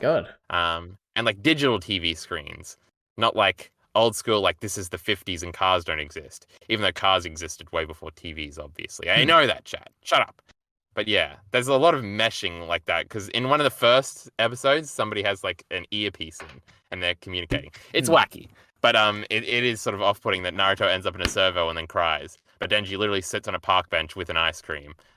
It's different though because he like is a winner and it's one of those meme paddle pop things where there's you can get a free ice cream if you get the right stick. You know what I'm talking about, Ari. Paddle Yeah. pop. Translate that one into American for me. Ice cream Yes, stick. it's an ice cream I don't bar. know. They say ice cream bar. Really? We would just say ice cream or ice block even though it's Sure, not an ice block yeah, because it's ice yeah. cream. All right. Anyway, I want Anyway. to counter you on something. You said that Denji is depressed, and I didn't get that. I felt like he was just lost, kind of. Like I don't think he felt He's sad. grieving. I don't. Well, that's the thing. I don't feel like he felt sad. I feel like he just hadn't even come to terms with the fact that he'd killed Aki. Like he's just like he hasn't got to the depressed stage yet. He's still in like the denial or like Yeah. he just doesn't know what to do. Yes. I was about to bring up the 5 stages of whatever the fuck. True. But Yeah. Right. I'm glad I could convince you as that's the case. But yeah, sad stuff. Very depressing. I'm in Denji's head at this point. I'm like, oh, this poor guy. What's he gonna do? Just killed his one of his only 2 friends. This is the old grand black swordsman arc here. Denji's he's all of his friends, everything good has turned to bad, and he's got to decide whether or not he wants to live anymore, or whether it's not it's good to keep moving forward. And he decides not to initially, wants to become a dog, but then he realizes being passive is not fun either, because then power gets killed. Crazy. He's got to take autonomy. He's got to stand up for himself. He's got to live his own life, EliteAri, and kill that bitch. I just recapped the rest of the story, Ari. You can finish here if you want. Yeah, interesting. I don't know if that's what happened. I'm a little bit confused as to like what the not that it matters, but like what the thematic stuff going on is. True, fuck themes. Yeah, we'll talk about But it when exactly we finish. What I thought. Yeah, I am interested. That it does sound coherent, I guess, more so than what I'm thinking. Yeah. So what happens? I mean, we can talk about it now because I'll forget later. Okay. Well, the stuff is it kind of relates to what happens later on as well. Yeah. I'll so- write it down. All right. Good. Yeah, Power's death. We talked about it like it's a. She has the cake. I really like your point about the 2 minds of like, oh, it'll just open the door and Power will be there with a cake, and it is. That's really cool. Well, I guess before we get into all of this, we got to talk about these fucking dogs. All right, yeah, go ahead. I wasn't expecting that many She's got dogs. I fucking guess. a million fucking Yeah, dogs. it is crazy. It's like this is kind of Makima is like a lonely dog girl instead of a cat girl. Yeah. But then also this ties into Denji. She was treating Denji like a dog the whole time, and the only Yeah. thing she can relate to and like are dogs because they're subservient. And she later talks about how she sort of views humans as dogs, or the way they view dogs, where it's sort of like, well, I like controlling them and do whatever in them. She has a bunch of kind of insults. The dogs are goofy, but also kind of there's an off-puttingness to the dogs, I think, where it's sort of like some of the faces they make. I don't know, they are anime dogs, so it's like at some point are these gonna fucking is the twist gonna happen? They're gonna rip Denji apart or something. There's something like what word am I looking for? Wary. You're a little wary of the dogs, I guess, is what I'm trying to say. But they're also very cute. But you're like, is the cuteness a distraction? Sure. Is it one of those snake girls from 1001 Nights that are all sexy and stuff, and you have sex with them because you're Alden from? Well, he's not actually from Baghdad. I'm referencing movie night right now to entice people to go and watch the movie. But things are not as they seem is the commonality here, EliteAri. But turns out the dogs are just normal dogs. And Denji's got to look after them at the end. But we're not up to that point yet. So I didn't actually feel unsettled at that point with the dogs. It's interesting that you were. I guess it's only I very slight.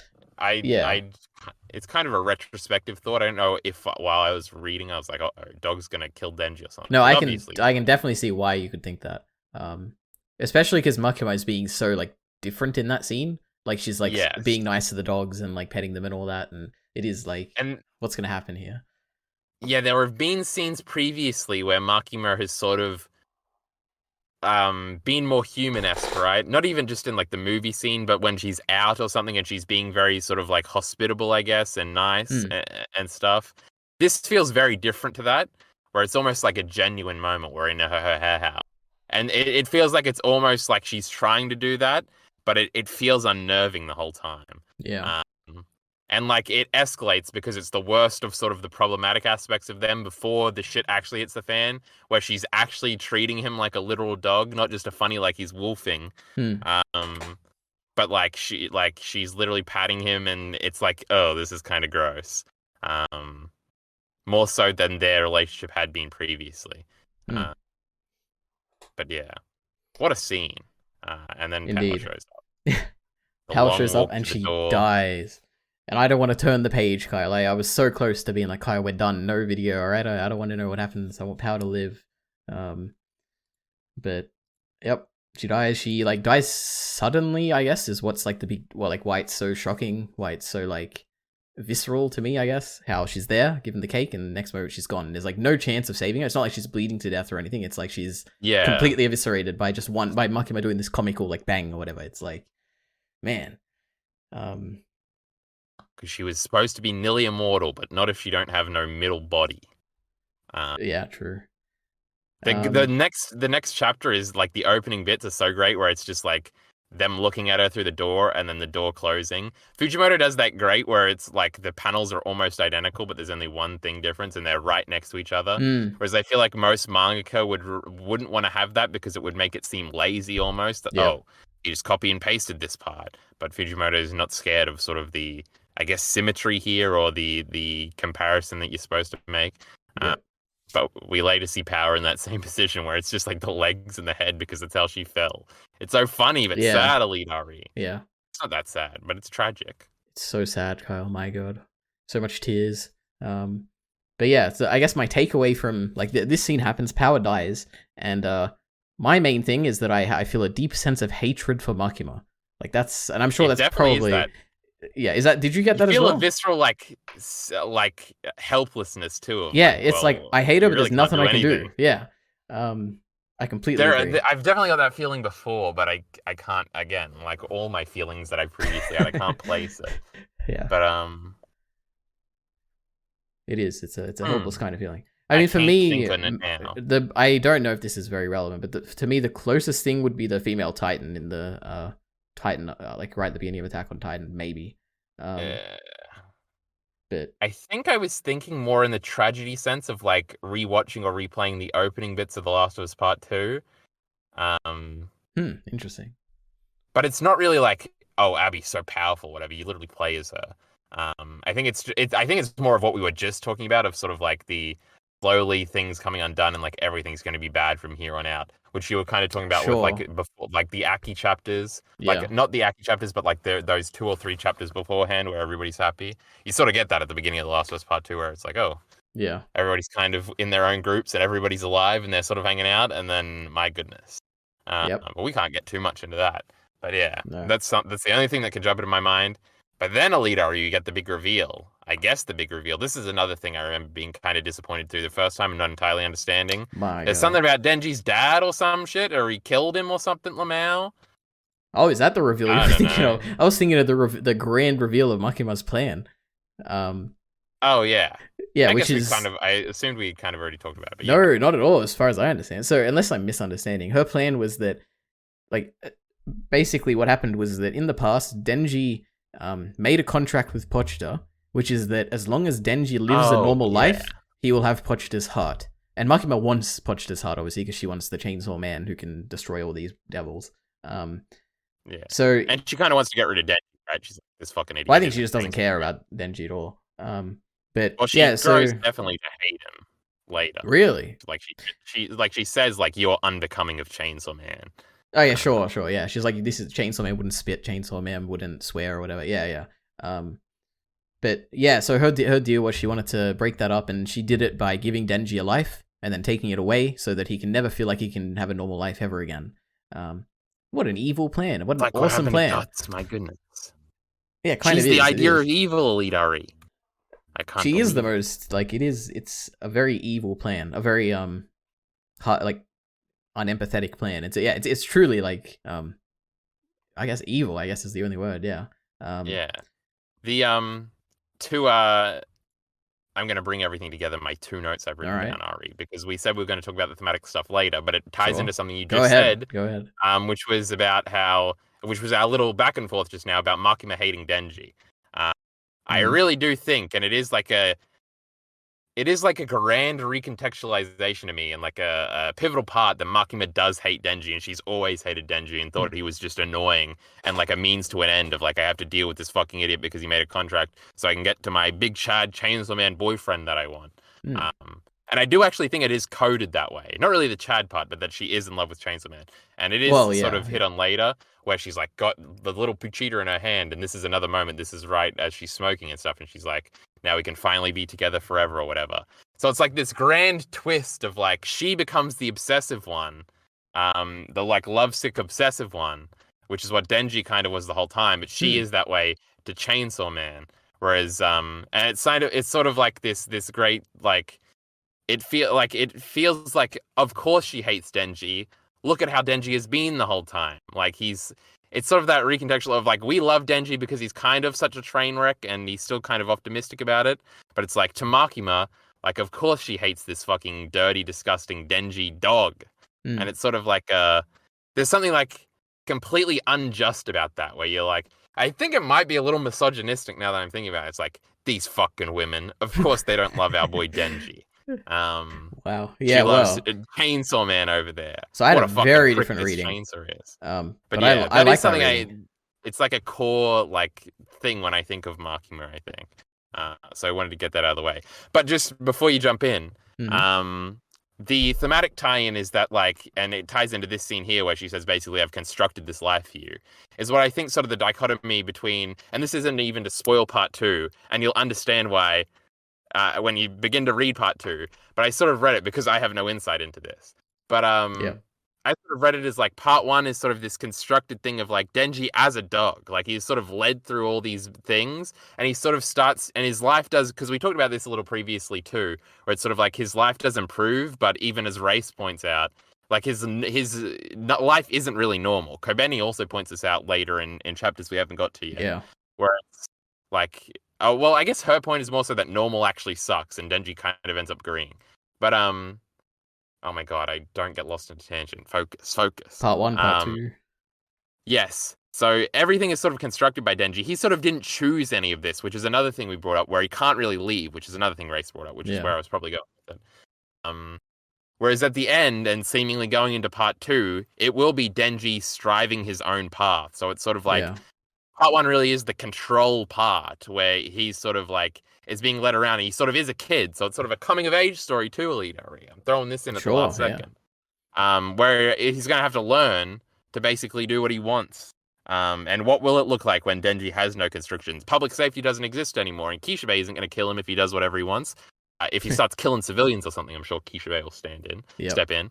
But I don't think our boy Denji's going to do that. So it is sort of like, this is him learning to sort of overcome his constrictor or his control.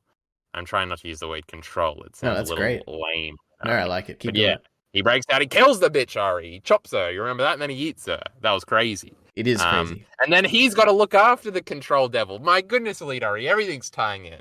So instead, the roles have reversed. That is interesting. I didn't think of it that way. Yeah. But yeah, and I tied that all in. Thinking of it as a coming of age story. Yeah, I like that. Man. I completely thought of that. I feel like I have that thought about every story at some point. Because I remember when I first started about Attack on Titan, when they were all drinking in that one chapter, and I was like, I've never really thought about Attack on Titan as coming of age, but I guess this is it. Crazy. But you were going to jump in at some point about something. Oh, yeah. I was going to talk about like my interpretation of Makima, I guess, which is the more literal one, or more like, at least to me, maybe you completely interpret it all differently, but she doesn't love him. She's a big fan of him. Like she's the ultimate critic of what Chainsaw Man is. Like she is a big definitely fan of the is Chainsaw part Man of manga, the basically. joke. Oh no, I didn't take it as a joke. Again, I guess it is a joke. I see what you it's mean. not really a joke, but it's Yeah. like it is another thing where it's like a gag situation where she is sort of like this massive otaku, like obsessive fan of Chainsaw Man, and it's Yeah. in a meta sense because I got to take everything there. It's sort of like a purist talking about a reinterpretation of something and being like, well, Spider-Man wouldn't actually do this. Yeah. You fucking idiot. Yeah. It is like a commentary on that, and I think it is really clever. But again, I don't think it's like a joke, like it's supposed to be funny. It's another one of those things where it's like a funny situation. It just makes you think for a second. Makima to now be the obsessive one, yeah. Yeah. Yeah, that's the way I took it. Rather than being a love obsessed, it's more like a critical obsessed. But interesting. I do like the way of seeing it. I'll have to reread it again. Part of it for me too, but yeah. Yeah. All right, let's see. What were we up to? So Makima. She was laughing, reveal that she was evil, and we didn't specifically talk about the dad stuff yet. Yeah, so Denji, the big reveal is what's behind Denji's door is a repressed memory of him actually killing his dad. I mean, it comes out of nowhere and it's never addressed again. It's interesting. It is weird, isn't it?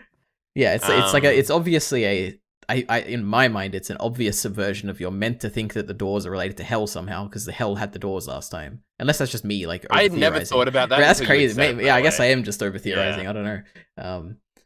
But it's interesting. I don't know what to say. Like, it never. I guess it ties back to something we'll talk about later. But it's like it could be more interesting if Denji was like a little murderer and his father was like a nice dude and he just stabbed him one time. But it's not that. It's that his father got drunk and started beating him and then he killed him in self-defense. Yeah.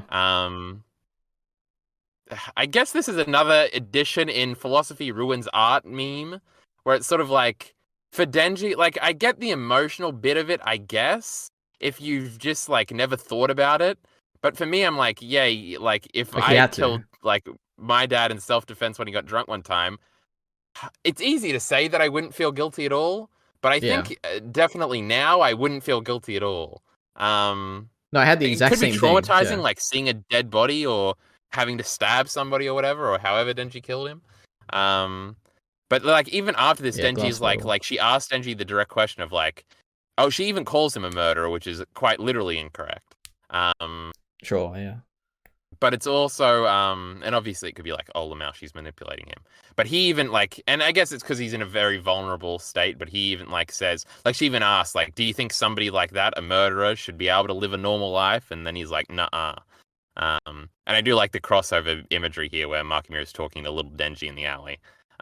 Yeah, that is cool. But then it's sort of him resigning it. I don't really get why this is such like an emotional gut punch to Denji. I do think it's odd. Yeah, I basically agree. Yeah, it was the one thing where I'm like, I don't understand it. Like maybe I'm sure there is a way to make this fit together with something more interesting, but to me it was like a reveal for the sake of a reveal that didn't really like.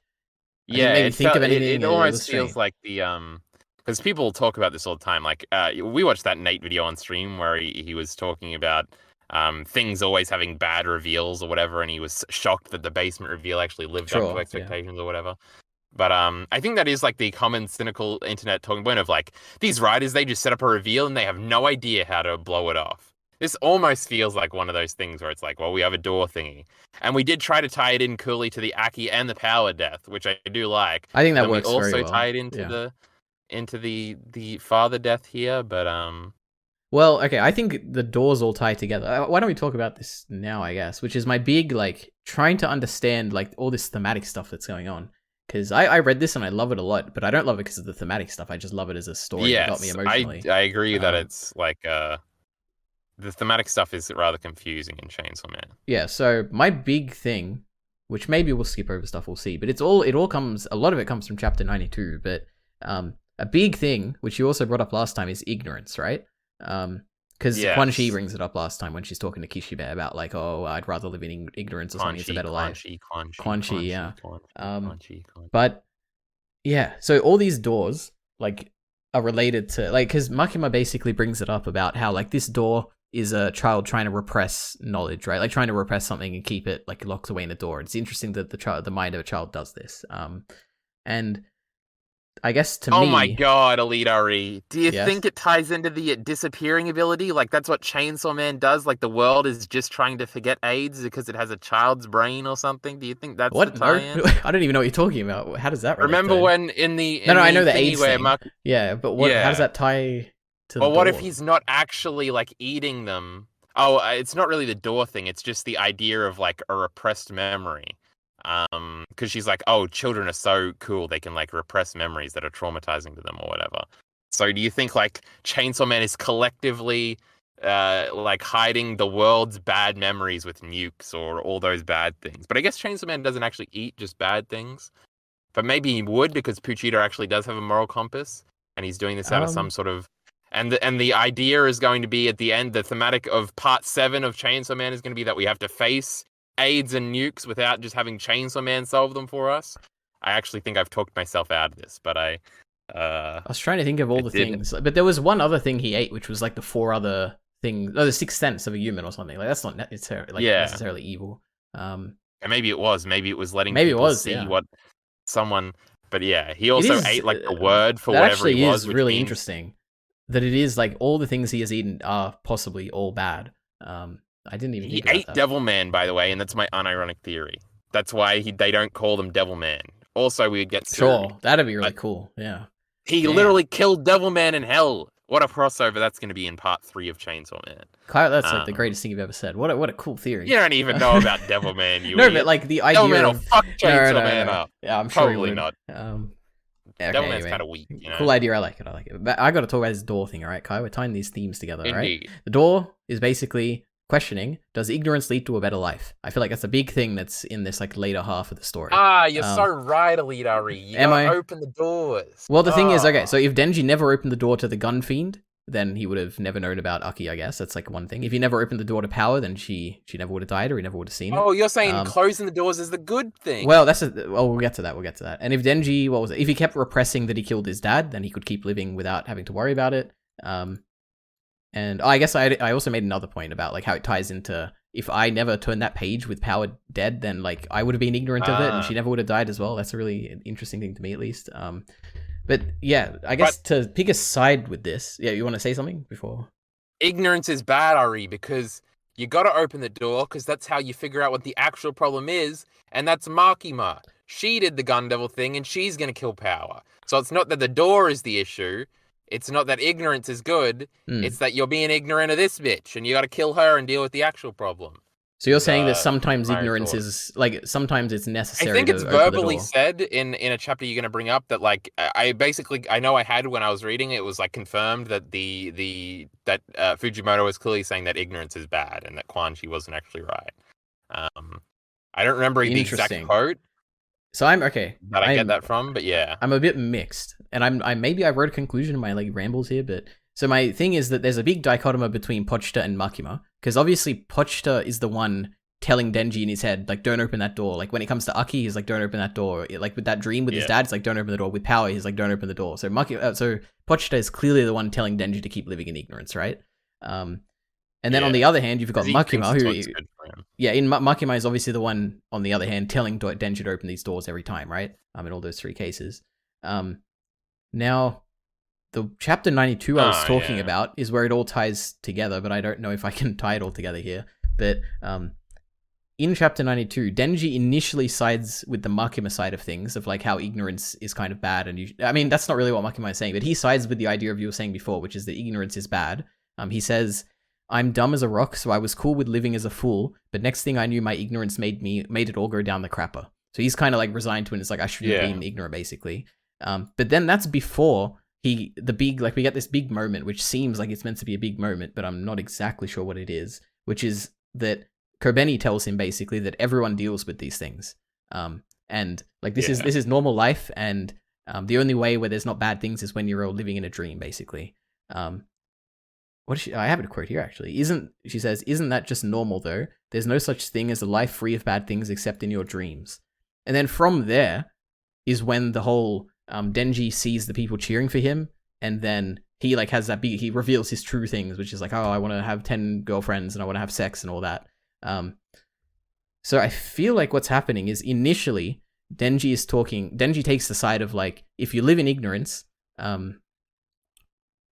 it will all wait. Actually, no. I think this is the conclusion I'm coming to, which is that like if you live in ignorance, it will be a good time. Like you'll have a good time. Like you'll be ignorant of the things that are happening, like Aki's death and all that, blah blah blah. But eventually, it all catches up with you. Is what I think is going on here. Yeah. I think that's like the message. But I the thing is, I can't tie it together with Denji's reveal here, which is that he wants to have 10 girlfriends and all that. You know. Well, I think because you were initially like the big double page spread where it's sort of Denji looking at Kobeni having realized something. I think he realizes that he has always been normal in this moment, whereas circumstances haven't been normal, but like his human experience has been normal of sort of like everybody like dreams. Yeah. He realized everyone deals with these things. In real life, everybody's gonna like their friend's gonna die at some point and they're gonna have to deal with it. I think that's I don't know if I've got a coherent thing here, but I think that's what I'm trying. I think I agree with that. Where it's like he's realizing that everyone deals with this, right? Like all these struggles he's thinking of, everyone goes through it at some point. Like there's going to be terrible things. And he decides rather than worrying about all this, I'm going to try and live out my dreams, basically. And I think that's what when he has that moment and he's like, oh, you know what? I really just want 10 girlfriends and I want to do this and blah blah blah. It's like he's revelation, I guess, at that point. I think this is also him sort of. With a conjunction to the point I was making before, was sort of him breaking free of sort of like how he's going to forge his own path moving forward. Sure, yeah. Like, and that's why he's like, well, what do I want to do? Well, I want to like eat steak every day and have 10 girlfriends, and then he sees through the screen that's popular because he is Chainsaw Man and he has done these things and cultivated this sort of a following. Yep. And yeah, cool. I like it. I'm more satisfied than before we talked about this. But anyway, is that it for? That's all I've got for like the thematic thing, which really felt like ignorance was a big thematic thing in this stuff. Yeah. But we're gonna travel back in time now, Kyle. Doesn't it, just before we move on? Yeah, go ahead. Doesn't it just show that every fucking thing has the same thematic message? I remember saying this. What video did I say this in? I think it was in the Evangelion video, the first one that I hate, where I was sort of like, every story is about life sucks, but you got to keep on going. Because the only other way it would be is like if the conclusion and the like resolution of the story was to kill yourself. It's just sort of like, well, everybody deals with bad stuff, but the good stuff will come back, I guess. You got to keep going on. I'm like, Berserk is like that. That's the big reveal in Evangelion. Like, yep, it kind of is. But yeah. No, that's great. It does fit in with that. All right. Now we're going to travel back in time, Kyle, to my last note that I haven't checked off, which is a while ago. There's a lot still. Which is that essentially, like, the reveal is done. We go outside of Makima's house, and there's like all these, I don't know, 7 or 10 devils basically that we know some of them, like we know the Angel Devil, we know Violence. There's a bunch there. I'm pretty sure there's a bunch we don't know, or are we meant to know them all? There is some, yeah. Okay, that's because there's like this bug dude and this one other. Yeah, there was a bug guy. Yeah, it was a bit scary. I hate bugs, Kyle. Right. But yeah, so Denji walks outside, and then Kishibe does an attack on her. And it's like the coolest thing ever. Yeah, go ahead. Yes, it is. But before this, there is like a crazy, and you can watch this now because I think the video was made before. Part 2 came out. Though you're going to read all of part 2 in like 3 hours anyway. Sure. There's a hiding in public video. You ever seen a hiding in public video? It sounds familiar. Maybe an Attack on Titan one, if there is one. Yes, there's like he made the is it like season 4 will break you or whatever? Oh, the Break You guy. I've heard of the Break You. Yes. I think I've seen. I'm pretty sure you might have watched the Chainsaw Man video that I'm about to, because I know I watched it on stream, and you're always there. So maybe you watched this. Well, but if I did, I don't remember. Theory about this page and about because they all have like certain names, like Power, Virtue, and like some of them are the same. Like, but like Ari's name isn't Ari. It's like Algali or something. Yeah, Galgali or something. Beam, yeah, and Dominion or something. He had some massive theory video that was like breaking down this page and how like each one of them represented some sort of mythology thing, and it sort of hinted at what was going to come in part 2 or something. Interesting. I don't know if it was ever true, but it was like a wacky theory that I always think about because I'm like, what do these mean? These like all these names mean? I think if you look them up, they do have some sort of meaning. Yeah. But Well, it is like sort of a cool panel that doesn't really come back at all. yeah, it Where she's doesn't. just like marching between them all bowing. And it's like, maybe this does have some sort of deep lore reference that we'll look back on after part 7 is finished and be like, oh my Sure, god, yeah. what a callback this is. That'd be cool. But yeah, I thought I'd mention that before we skipped past it. Yeah. I mean, it also is, I believe, she also says in that scene that these were all people who served Chainsaw once or something. Or not served, Oh or like yes, were not fans, they are all your followers. Yeah, something like They and that. I had differences in faith, but they put their lives on the line and fought to protect you. And Yep. obviously, Beam is the biggest example of that, and we got teasers Yeah. for that throughout. But like violence, obviously, that has something to do with Puchita or like the Sure, yeah. chainsaw, not Chainsaw Man, but just Chainsaw. And then Beam was loving him, and then Oh, is Power that was what the Blood Devil. Kyle, it's all coming back to me. Oh my god. So, wait, was the Angel Devil one of those there? Please tell me he was. Yes. Oh, good. Okay. Yes. So it all relates to the fact that they're the ones who remember the chainsaw before they die. Because I had a question about that. I was like, 'cause they why are the these fiends. people? Yeah, why do they remember it? But if they're like fans of him or whatever, not fans, like if Yes. they're his servants or whatever, it all makes sense. Oh my god. He killed them all. I guess Well, maybe it could have been that they died near him because he was fighting for something and they were helping him or something. Yeah, that is true. It could also be like he killed them to send them to the human world so they could all be together because they were all going to the human world because they were Sure, actually yeah. fighting the Darkness Devil's brother, who was also a super strong great. devil, and that's going to be Yeah. a fight in part 2 The or Hunger something. Devil, yeah. It's going to be the last time we died. Crazy. All right. Well, I'm glad we figured that all out. All right. Then we got a bazooka and a window. Indeed. Kishibe's on top of this shit. The Makima kill yourself to kill Makima squad. That shit was great. That was so cool, Kyle. They summon the Hell Devil, and it's that thing from Tomb Raider. In the original Tomb Raider, you fight these horsemen dudes as enemies. They look just like this, so it must be some sort of like hell mythology thing. Because for the Hell Devil to be like a centaur thing, sure is an interesting design, but it has to be some sort of mythology thing that Tomb Raider and Chainsaw Man are both referencing. So much cool shit is happening here. Save me, Chainsaw Man. It's like a funny like serial thing where the damsel screams for Superman or Devil Man to save her. I think it might be another Devil Man reference because I think Miki does say, "Hey, whoa, save me, Devil Man." I don't want to. No spoilers. I honestly don't remember because I could be thinking, but save me without it being Chainsaw Man is like stuck in my head. Save me something, save me. I feel like it's a common like superhero kind of thing. Yes. And Devil Man is sort of a mock superhero. Right. So is Chainsaw Man. But yes, and it's fucking sick because we actually know this is the evil bitch in control of everything, and she's pretending to be a damsel. What a harlot, EliteAri. Yeah, crazy. But she's also a fan of him. Themselves? Crazy. Wait, all the 6-7 people or whatever, they all Yeah, that's a better better trade, I remember you know? freaking the fuck out about the first time I read it. I was like, oh, that's the coolest thing I've ever seen. It was so cool. Kishibe has a whole squad set up to kill themselves just in case Makima gets out of line. But then the Hell Devil, like, it's so funny. Like Chainsaw basically we'll talk more about Chainsaw, but Chainsaw kills him like immediately. And then the guy like feeds his blood and is like, "You're not dying until the contract is done." But then he has a personal grudge against Chainsaw. He doesn't actually send Makima to hell. It's so funny. Like the Hell Devil just fails basically, because it's just funny. And this is obviously the first time we see the Super Chainsaw Man design. Yeah, let's talk about that. Great then. 2-page spread. Yeah, it's so wacky. like Denji's guts come out of him and turn into a scarf, and he like turns into this like Chainsaw Man basically. It's so There's cool. There's a Pokemon that does that too, but it's not its guts, it's its tongue that hangs around its neck like a scarf, and it gets super strong. That's crazy. It's a frog, right? So this is a Pokemon. I hate fucking Greninja. He's a fucking piece of shit. Kills me all the time. Yeah, that's a story for a different day. Yep. Denji becomes Chainsaw Man. And Makima. Yeah, go ahead. Well, first the hand comes back. We got remember Ari. We got 6 fingers here. The door creaks open out of nowhere. We're back with the doors. It's the greatest thing of all time. He grabs Chainsaw Man, puts him in, and then we get the Makima Kishibe conversation. We'll talk about that in a second. And at the end of the chapter, Chainsaw Man cuts his way out of hell. My goodness, is there anything cooler than Chainsaw Man? No, it's really cool.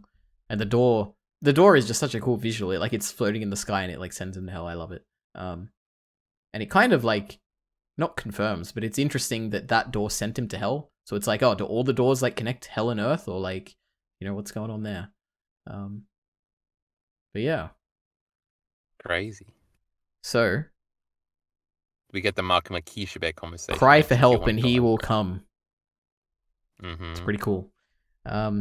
So basically, as far as I understood, Chainsaw Man was a let me try and piece this together, I guess, which is that Chainsaw Man was literally like the way he looks now, like this weird form, is what Pochita looked like before Pochita was weakened. Is that how you took that as Yes, well? I And assume, they call yes. they call him Chainsaw Man not because he's actually a half devil, half human, but because he just looks like a man and he is a chainsaw. Okay, this was actually a point of confusion for me because I was like, shouldn't they just be saying chainsaw? Sure, But I yeah, guess that's what I assumed. maybe. I just my son I like guess initially I was your confused and I was thing like, oh, I guess fits. he looks like a human. I guess that's why they did it. I don't know. But they don't call the Spider Woman Spider Woman. They call her the Spider Devil. Yeah, but Chainsaw Even though Man's she like a looks like a superhero. woman. That's the thing. He has to have a special name. Well, yes, he is the hero of hell, I guess. That makes sense. Like he Okay. is like by definition he is the Chainsaw Devil, right? Like Pochita is the Chainsaw Devil. Yes, I But think so. when he is fighting for something, he is called Chainsaw Man because he is like doing something heroic. I don't know. That's how I took it. There is another thing. Now, you actually said this last time where you're like, why is Chainsaw Man so important? And Yeah, it is funny because there is no explanation for that specifically. yeah, For why he has the great power. And I think it is just literally the joke that Chainsaw Man is like a cool, wacky name. And yeah. it I sort of love it. comes, it's another meta thing of the inception of like, one day Fujimoto was sitting around and he said, Chainsaw Man, that's it. That's my next idea. And Yep. it's like, yes, that same whimsy and like stupidity, funniness is like Mm, what Chainsaw Man lives off of, and it makes sense that because of that, in universe, Chainsaw Man is the special devil that has the most OP power, even though chainsaws probably aren't the scariest thing ever. yep. Though something did kill him, so he's not literally the strongest. That Darkness Devil, I'm pretty sure he could fuck up this chainsaw. Uh, True. I'm not a fan of nothing. But it is interesting how the Darkness Devil wanted Chainsaw, right? So it is Yeah, what the like, fuck was up with yeah. that? I mean, I guess it makes sense, like with his power. Like it's just interesting. Like I wonder if we'll ever. What Maybe did you he already want him know, for? but To kill him? Send him back to Earth? What are you yeah, I really don't on know. it? I have no idea. I really hope we get. Maybe we'll never see it again, but it would be cool to get like a god hand, kind of like all these primal evils, like primal devils or whatever. Like They some, can have a conference. like even like in Game of Maybe Thrones, where you get the Night King and the 13 people behind him or whatever. It's like, oh, this is so cool. I hope we get something like except that that. didn't mean anything either, No, but EliteAri. Fujimoto, we can trust him. All right, this is good. It'll all come together. Or it won't, and it'll be the best thing ever because it didn't have to. Like it all doesn't matter if it all comes together. All right, so Chainsaw Man is a hero, and he helps people who ask for help. Wait, no, he helps people who ask for help, but he also kills the people who ask for help, which is interesting. Did you get that? Because the first time I read it, I didn't Yeah. pick that up. I was like, oh, I guess he's just a hero who kills who. Like I didn't understand why when he came back to Earth he killed Makima, but it's because he kills the devils who ask him for help as well, which is a strange thing. Like, does that imply that he's fighting for humans or something? Like, I don't know. I don't know. Yeah, open endedness. Yeah. There is like I feel like there's like a thematic thing right outside my reach. And my subconscious like grabs it, and my real brain is like, nah, I don't want to think about it. Makima gets killed. Oh, it was something about ignorance and how you got to get through your own problems. So he kills the devil and saves you, but then kills you. So you go where the devil is. So you then have to confront it and beat it yourself. And Oh, Chainsaw that's Man is not cool. the. Yeah, but I don't know. That seems a little. That's a bit of a reach. Like when that dude reached out of hell, that hell fella, and then he took Chainsaw Man into hell. That was a cool part. Oh, I just had a real thought. I don't know. Maybe he because it's assumed that he is like a hero in hell, like a hero of hell or whatever. So he's killing them in hell, which would send them to Earth, right? So I wonder if he's like doing a good thing and he's like, oh yeah, you get to be on Earth now. I don't know. Anyway. You don't get to be like a human. You still got to be like a devil. Yeah, I guess that's the And thing. Yeah, but now you're free of hell. Maybe he's trying to free all these devils from hell. Didn't you say something like that last time of like he's trying to empty out hell so hell stops Yeah, existing or so like something? yeah, exactly. And so he could have solitude in hell. That was my big thing as well, which would be interesting. Well, right. the next panel, the next Yeah. page, I'm scrolling down this chapter. She does say some react to his chaotic exploits with anger, others run and try to escape, and still some others worship him. So the implication here with the word It's like chaotic is sort of yeah. like he's like the chaotic element. And I think that's brought up repeatedly, or at least a few times, where it's like, oh, he's like chaos. Yep. Which makes sense, yeah. It's the impression I got Chainsaw from Man, reading it. the chainsaws just kind of go. they don't really just go everywhere, huh? I was gonna say that, but like then they would be bad at cutting down trees. But you sort of go, the chainsaw's got to go where you want the chainsaw to go. Genius. All right, so now I want you to theorize with me here with a wacky theory. So Chainsaw Man, the hero of hell. Do you think it's all a fantasy made up by Makima, or is it a real thing? It is usually because this gets into like unreliable narrators, and I feel like a good way to go, a good technique, a good practice, maybe is the word I'm looking for, is to usually just accept what they're saying, because usually series don't delve into like unreliable narrator stuff. It's just sort of like, this is a way to give exposition, and it just happens to be this one character saying it. Now, the problem is, I don't know which fucking side of this Chainsaw Man is on, and it definitely has done enough clever shit for me to think that it could be that. Yeah. That does tie into, like, the mega fan, like, obsessive weeaboo shit. Like, she's created a story around him or something, yeah. But I do kind of just buy it, I guess. I also do, that's the thing. I didn't question, I just thought it was interesting, like, yes. Like, I don't know, you'll never really get an answer, but it's interesting. And it also feeds into, like, why was he called Chainsaw Man? Like, the whole thing of, like, oh, why is he a Chainsaw Man if he's just the Chainsaw Devil, you know? If Makima's making it up, then it's like, oh, I guess that fits in pretty well. There is a motif, and it is kind of the whole point of Devilman. Hey, whoa. It's a cycle. I don't want any it could be like, spoilers, oh, there's right? been a million Chainsaw Mans before, and this is all like repeating. So Chainsaw Man is collectively in the conscience even after everybody dies or some shit. We could be going for a Devilman-esque thing like that.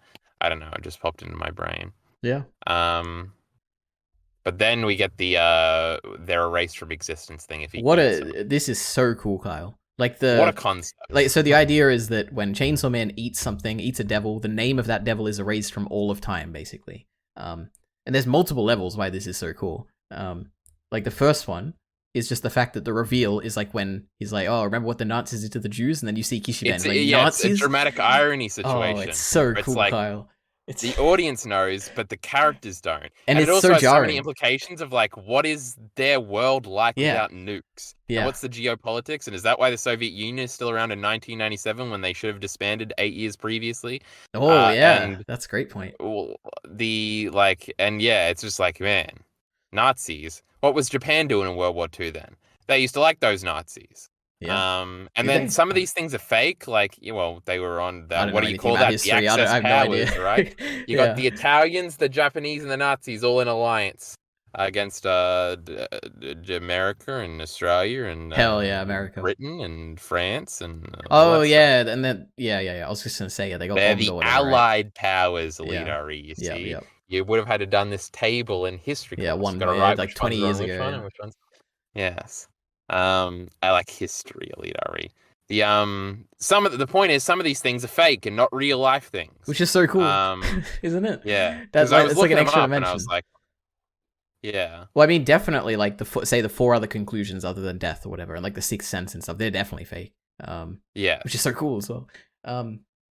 Well, you know that sense thing, every shitty YouTube video with top 10 facts that'll blow your mind will tell you that actually humans have like 9 senses or something. Oh, way more than 9, yeah. A sense of time and whatever. Like proprioception. We understand what you mean, EliteAri. Yeah. They're still perceiving time as I understand in Chainsaw Man, so they ain't talking about that one. So, the most interesting thing about this, Kyle, like that makes this one of the coolest ideas I've ever seen written in fiction or whatever, is the fact that it works once. You can never make this reveal again, because Nazis were never in the story, and now that Makima has brought them up, it's like the reveal is there, where it's like the Nazis never existed because Chainsaw Man ate them. And now that Makima is dead, we will never get a reveal like that again, because anything that Chainsaw Man will eat in the future would not have been in this story, right? It's impossible for him to eat anything in the future because like it would have already never existed. It's such an interesting it's so cool. It's like a very meta thing where it's like if he eats something in the future, the story would have already removed it, and that means he can't do it, which is so cool. I don't think I'm following here. Okay, So what are you saying? If so he for ate the shark instance, devil, sharks could have never existed previously? I'm saying that the Chainsaw Devil will never eat anything again and never erase any of things. Like we will never see him eat a devil with a name because if he had, He then did it eat never would have been in the story. Well, that's the thing. He ate Makima, but the Control Devil came back. Yes. It's not like he could have eaten Makima, and Makima never would have existed in the story so far. Like she It's can't also, be erased from big what we've read. thematic thing that Denji eats Makima, not Yeah, not the Chainsaw Man. Chainsaw Devil. Yeah, But Chainsaw. It's just a I very think it's the most what would meta thing happen, ever. and I think it will happen, is that he's going to eat something in the future, and all the characters in the world are going to shift, but we're still going to know. No, that'll ruin Chainsaw Man for me. He can't do that. There's no way. I think that's. I hope he doesn't. If he does, I will take everything away that I've said good about Fujimoto. All right. This is the cleverest thing he's ever done. And if he does that, then I'm very disappointed. But we'll see. We'll see. Maybe you already know. Maybe he does it in part 2. But it is the coolest thing that he has ever done. I think I get what you mean. So like why? Oh, I don't know how to explain why. Why couldn't it have happened before he had eaten it? Because it obviously did, because Makima remembers it. Well, Makima is the exception, else right? Remembers it. Well, I guess we could have other people who. Yeah, okay, sure. If we have someone else who remembers it, remember? Yeah, maybe. Okay, right, fair enough. Okay, so it's not the fact that no one remembers it or whatever. It's the fact that... But it isn't explained why Makima remembers it, right? It's just like... Okay, how about this? I faintly... I have another way of explaining why it's so good to me. If we, in this story, say the first arc of this story is with the Nazis or something, right? Then if throughout this story, like these first few chapters, if Chainsaw or whatever off screen ate the Nazis and we never saw them again, it's not the same impact as never seeing Nazis in the story and then finding out that they don't exist in this universe because Chainsaw Man erased them from the manga itself. Like it works on a meta level. So you're talking more about the meta sense than the literal in-universe. No, I don't care. Yeah, I don't care about the in-universe thing. I mean, it works. It's so interesting because it is the most meta thing ever. I do agree with this, and I was going to bring this up, kind of, that these are all things that through context we just I've never even thought about Nazis in the context of Chainsaw Man. Yeah, but that bringing it up after the fact is interesting. But also I've just realized that World War II is written right there. So it's the Japanese weren't doing nothing in World War II with the Nazis. Oh, that's a good point. Yeah, man. And they wouldn't have been bombed by nukes either. It also is 50 years ago. So it means that collectively humanity has a blank spot in their memory because some of those people would have still been alive. Some of those people would have fought in that war and just not remembered it anymore. Yeah. Crazy. What a cool thing. Fujimoto better stick with this, all right? I'll be very upset if he does change this. But I know, a cool, wacky, because I think that the dramatic irony here is sort of again, we know what some of these things are, not all of them. Yeah. But yeah, it's cool. I also think it's great on get multiple levels. Flashbacks at some point. Oh, it'll ruin it. If we see the Nazis or something, the Sixth Sense or something. Well, I don't think it'd be Nazis because we already get. Well, it would be cool to see a Nazi devil. What the fuck does that look like? Yeah. But if we see him kill Devil Man in a flashback, and that's why we don't remember the name. I don't know. I feel like that could be interesting. I also feel like we're not doing any flashbacks to any of that stuff, but I don't know. We'll see. What a cool thing. What a cool idea this is. This whole, on so many levels. The Nazi reveal, I didn't expect any of this. Did you, was this a theory when you were reading or No, it was some fucking crazy shit, bro. Right. It was insane. So I'm glad to hear. Yeah, it's a great what the fuck. Anyway, yeah. All of this whole Makima Kishibe scene was like that the first time. Yeah. So we also find out information about Makima, which is that she controls people who she believes to be lesser than herself. So I guess her goal here is to fight Chainsaw and then beat him, and so she's like, oh yeah, I'm stronger than him or whatever, so I can control him. And she wants to she wants to make the world a better place, or her better place for her, by using Chainsaw to get rid of the bad stuff. Yeah, get rid of all the words she doesn't like. Death, war, hunger. Yeah. War. Oh, I was just about to think, because I thought hunger would be one of the primal devils or whatever, but I wonder if what would happen if you ate a limb? If you ate a limb of the Darkness Devil or something, I wonder what would happen to the Darkness Devil. If Chainsaw Man ate a limb? Yeah. I don't know. Anyway, weird law thing. All right. Yeah. Then what's the four apocalypse memes? Four horses of the oh apocalypse. yeah, she talks about that as well, right? Wait, are you talking about in regards to Chainsaw Man or? No, well, they're probably the same. War, conquest, war, famine, and death. Conquest and war kind of seem like the same I thing. didn't You even know they fucking had idiots. names. Okay. But yeah, so war, famine is kind of hunger, and death, and it doesn't mention conquest here. But I remember this being a big meme when, when I first read through it. Everybody was like, "Yeah," and she brings up the four horsemen of the apocalypse, bro. So she Yeah. kind of wants to. Is control kind of conquest? Is she supposed to be the? Actually, I think I remember Yeah, people that would saying make that. sense. Yeah. But war EliteAri, isn't war interesting? You know what? I didn't like. Firstly, I had no idea they had names, but also that all makes a lot of sense because she does bring up Didn't you watch X-Men Apocalypse, you idiot? no, I didn't actually know. Which I one's watched all Magneto the other supposed to X-Men be? I ones.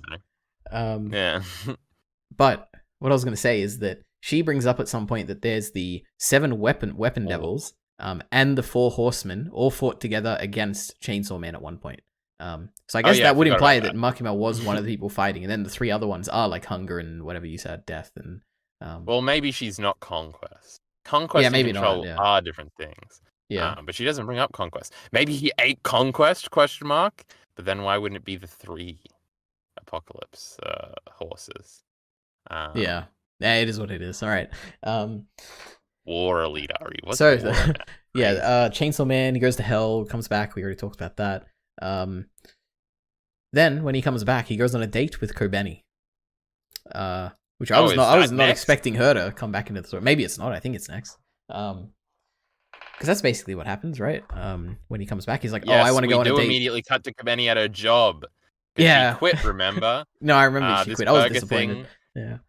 This is a great little tomato, lettuce, cheese, bun, and it's just like the worst of forced family culture at corporate locations. The guy threatens her as well. Like slaps her. Yeah, and then it's all like a weird, grotesque parody of that and now I'm gonna yell at you for being human at all, and yeah, it's sort of like a force yourself to be a thingy. Honestly, my job isn't that bad. They don't really do this shit. They do the family thing all the time. You're a family, all the people who work together, right? You're a big family. Now, what we are is we're not just workmates, but we're a family. Yep. Crazy. But yeah, they go on a date. Kobeni trips over 3 times in a row, which is so funny. Yes, just quickly, the thing is obviously Kobeni's life fucking sucks, and that's like a reoccurring meme. She gets car, saves up for car broke. Yep. She finally quits devil job. She's in a almost equally shitty job with devils showing up. Yep. What bad luck. She trips over 3 times. And again, obviously this is a play on the tripping over at the wrong time meme. Yep. And I like how it's the same, it's a copy pasted panel. It's not like you just redrew the panel. It's like the same thing. This is awesome. It's also each time Chainsaw Man or Puchita kills one of the dudes in the song, so the song gets a little short, and they will just cut to the decapitated burger head when it's supposed to be his line. Chainsaw Man, it's a little funny, EliteAri. Remember when you said it wasn't funny? True, it is funny. But yes, and Chainsaw Man's always saying words with V's in them, like Vance, or Vamburger. It's funny because it's Yep. You get it, EliteAri? I get it. It took me a while to understand that, but yeah, I did get it. Yeah, they go on a date. And then when he tells her to dance, basically. And she does. Yes, she does the dance revolution or whatever the fuck. Yep. Yes, this was a massive, massive, massive meme at the time. Oh, it's one of the reasons all these fucking pedophiles like Kobeni so much. Really interesting. Because she's a cute little uwu virgin girl, Lamau. Cringe. I hate her. I like Makima, except I don't really. Yep. And I don't want to sex power either. What does a boy left to do? I guess he knows, all right. True. To prove that I'm not a pedophile. Also, you're skipping over some details here. First of all, they go and get ice cream again, which is a big they do. Any meme. Yeah. Ice cream trucks all cut up in the background. Lamau. Pachita's killing innocent people everywhere. Yep. The one devil hunter shows up, is like, man, this is my lucky day. I'm gonna kill this big scary devil. He gets decapitated. Yep. But yes, there's so many great Kobeni things, and he just like kidnaps her with his tongue. And He's going obviously, on a date. Pochita over here is trying to relive all of Denji's memories. He wants to eat a hamburger, go on a date with a girl, but he's not exactly doing them the correct way. I guess Yep. this is the best point to bring this up before we continue, which is this Pochita? Pochita's a cute little dog thing, and this thing's like evil and violent and doesn't have control. What the fuck's going on there, EliteAri? That's funny you say that because I didn't even think about it. That is a good question. Oh, it's all I could think about, and it was kind of breaking it for me. And I wonder. I guess when I was reading, my headcanon would be that it's Denji unconscious. Like it's him there, and he's like dry, like Pochita is like fueling his body or whatever, and he's acting unconsciously with like his like subconscious memories or something. Like that's what I would go with. I don't think it's like Pochita choosing to do these things. I think it's like his will, but also like the inherent drive of like that chainsaw, like Hero of Hell, where it's like, oh, you're gonna save people who ask to be saved or whatever. Like I think it's a mix of like both of them, I guess, but mainly Denji is unconscious there. I guess that's what I would say. I don't really know. I didn't really think of it. Want to kill himself for killing these people and not his father, because some of these people didn't really need to die. Huh. Let me think. I guess that's a good point. I didn't think of that. I guess this is still when Denji's at like his lowest, and so it kind of makes sense. I also guess you can't blame him if he is like unconscious. Like it's not really him doing it. Yes. Yeah, but you don't really blame him for killing his dad either. Yeah, but there's more. It's him doing it. Yeah. Yeah, it's his father, so there's more of a personal. Oh, I also forgot to bring up when we talk about the dad. What happened to the mum? She died of coughing up blood or whatever. Yeah. Like I wonder if it's implied that the dad became a drunk after the mum died. See, it's a tragedy. Oh, I guess that makes more sense. I was thinking more he killed her, but I guess that makes a lot more sense. All right, it's all tying together. Depends if he was a drunk before or after. Yeah.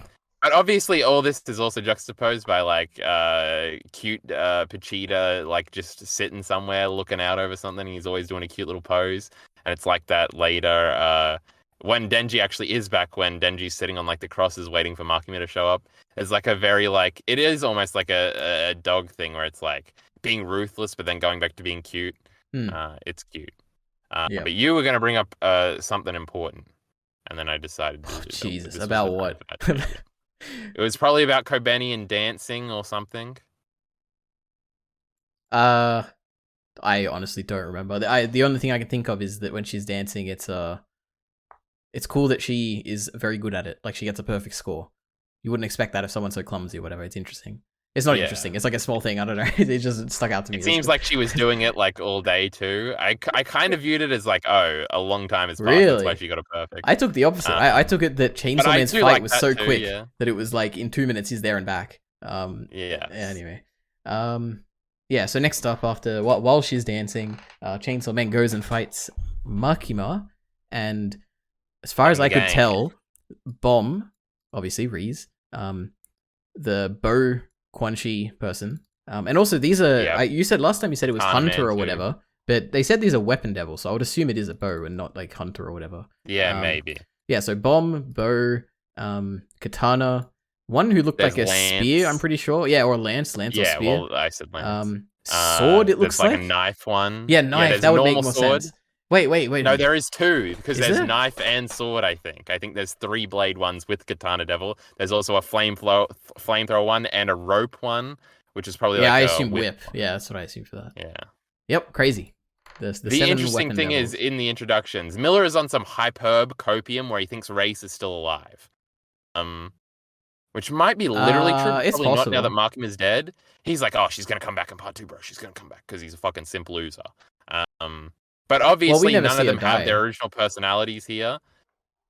So like, because true. like, okay, the Quan thing, Chi, Kisani, but she's like all over Makima, and obviously Race is all over Makima too, and they're all like lovey-dovey, like basically Denji was, and it's sort of like, do you remember when I put in chat, or maybe I only said this to Miller, but I was like, oh, I could totally make core themes and changing context about Chainsaw Man. You did mention that. I didn't know what you meant, but And it was this. It was like Denji was such a lovey-dovey Makima thing, and we thought it was cute and endearing at the beginning. Oh, and then these guys show up, and it's like, oh no, now we're actually seeing in a different context how bad this sort of Yeah, that's worship really is and how cool. clearly Right. she's controlling them. There was one other example, but I'm forgetting it right now, of something that also changed. Yep. Where it was like, oh, this was implemented at the start and it was in a very positive light, or not even very positive light, but now it's in a very negative one. But again, I forgot the second one, but yeah. Yep. I just want to say that I got the impression that they're all dead now, that Makima's dead. But Yeah. it's not impossible that Reese comes back. Because if she didn't die and she was just under Makima's control, then I guess it's possible that she could live. But I don't know. I would say she's dead. Stuff. Did she?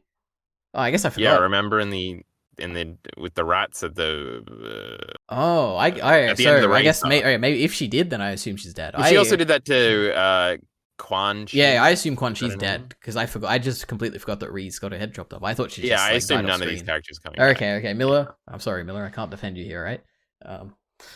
Anyway, so Fucking simp race, bitch. Makima shoots with her bang finger thing, which I was gonna ask you, like, what is this? But I guess you don't know either. Nope. She shoots him in a fucking face, Ari, and then he rips out his heart and he throws Oh, it. it's so And then he cool. transforms. He throws it it's back like to in Earth.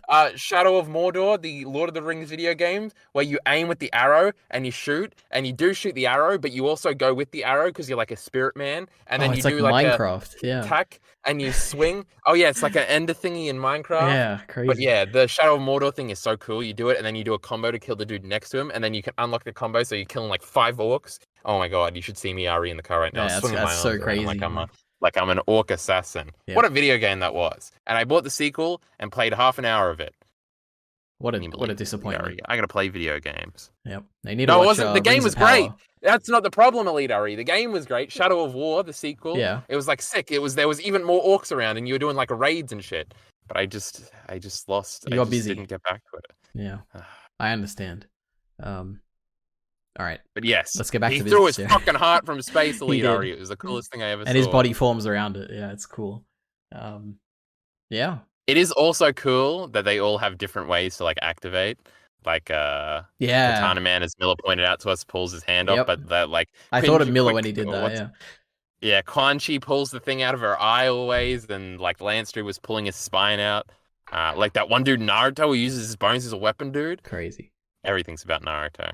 But yes, I remember thinking like the first time through that this fight sucked, bro, and it went on for so long. It goes on for like 3 chapters. He kills everybody in one shot. No, it goes on for like 1 chapter and he kills everybody in 1 shot. And it does the cool fucking heart thingy.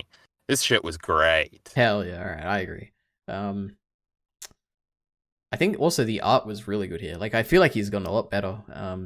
Even though I don't really like, I went back to reread the promise that Pochta made with Denji, and he's gotten a lot better in his art in 2 years. Crazy. I don't have that juxtaposition in my brain. It all seems like the same. Yeah, thing, no, but I maybe thought if I went that back. as well until I went back. Anyway. Oh, you I want to love know his art another style. inconsistency thing? Go ahead. It's not an art thing. I just had another thing. How come? Because at first I was like, oh, Denji doesn't point out that Race is like here because he's in Vegeta mode right now. But then later at the graveyard, he also doesn't have like a mention like, oh, that's my girlfriend over there, Lamau. It proves that he doesn't care about her, and God. Miller sucks. Or But it proves that actually, he is it obsessed. might prove that Fujimoto doesn't care about her and fucking forgot to write an interaction. Yeah, I guess like that that was is weird. Yeah, that's a good point. Which might be even better for me because that means that bitch sure as hell ain't coming back. Yep. No, I feel like I thought that was a weird omission. Well, I would have assumed Denji just well, I mean, he was hiding at that point, right? At the end. Yeah, but even afterwards, I guess he didn't have time. But yeah, I don't know. It was a little thing. It'd be, I don't know. No, but, I know what you mean. Yeah, it's fine. We can forgive this, all right? I forgive. Yes. And I don't really forget, but I don't care. Yeah, you'll never forget. Anyway. We'll get to this in the anime, and you'll be like talking about how it's. They'll like put an No, the interaction. anime They'll be like, will "Oh, do how worse dare they somehow. put an interaction?" No, they here. will. They will. Fucking Yeah. piece of shit motion cartoon. All right. So next up, so now that Denji has fought all these people, he saves Kobeni from getting he does stabbed. from the 1,000-year spear or something. It looks really cool. Because the usage thing is teased so well because the angel dude is always using like 10 or 20 years, and it's like, oh, that's pretty high. And Makima shows up at 1,000 years. How many people did she have him kill, EliteAri? My goodness. So many. But yeah, and it's like, oh, this is a big spear, and it does fuck up Chainsaw Man, basically beats him. Yeah. Well, kind of. Yeah. Like everyone I know what starts you're cheering for gonna say. him, and that's why he gets weakened, and then that's really why he It's loses. fear. But this is also Yeah. another funny meta meme where it's like usually in story like Goku, everybody gets on his side and gives their energy to the Spirit Bomb, and that's what helps him win. But in this one, it helps him lose. But it also actually might be what helps him win. Because I feel like at some point we're going to invert this, and it's going to be all the people actually do help Chainsaw Man win. And we sort of defeat devils as a whole by No, deciding that's not that gonna love is happen. stronger than fear. There is no way. I think we'll talk about that. I But the truly devil, believe that will happen, yeah. that'll ruin the whole point of the story. We'll get to it. We'll get to the end of this thing. So, actually, maybe. Now that I thought about it more, maybe that could happen. All right. I guess that kind of already happened. Well, I guess it wasn't exactly because they loved him, but when like the people, when he was like dying against Aki, and they fed like him the that blood. one girl just stabs her hand and feeds him the blood. It's like, yeah, or maybe that's how the people will help him. But yeah. All right, good. That's better. It's more satisfying that way. So power comes back. From the blood that Denji Hold on, drank. I got a thing before this. All right, Hold go on. ahead. Go ahead. Pick me, sir. Pick me. Go ahead. I remember it. I remember 2 parts ago when I was like, "Oh, this interview thing is from the manga somewhere." It was from way at the end because they put this in episode 12. I'm pretty sure, or it was like everybody that Chainsaw Man had helped, like the little girl mentions. Yeah. And this is in chapter 89, not in chapter 20 or whatever when the anime put it in. And I remember when I got to this part. Yes, I believe we had a talk about this where that was in the anime. Oh, I don't even remember. It might just be Makima has the vision of all the people he helped or something. It might not have actually been on TV. But there was a very similar sequence where it's like, and he threw me at the Bat Devil while I was still in his car. Fuck this dude. But yeah.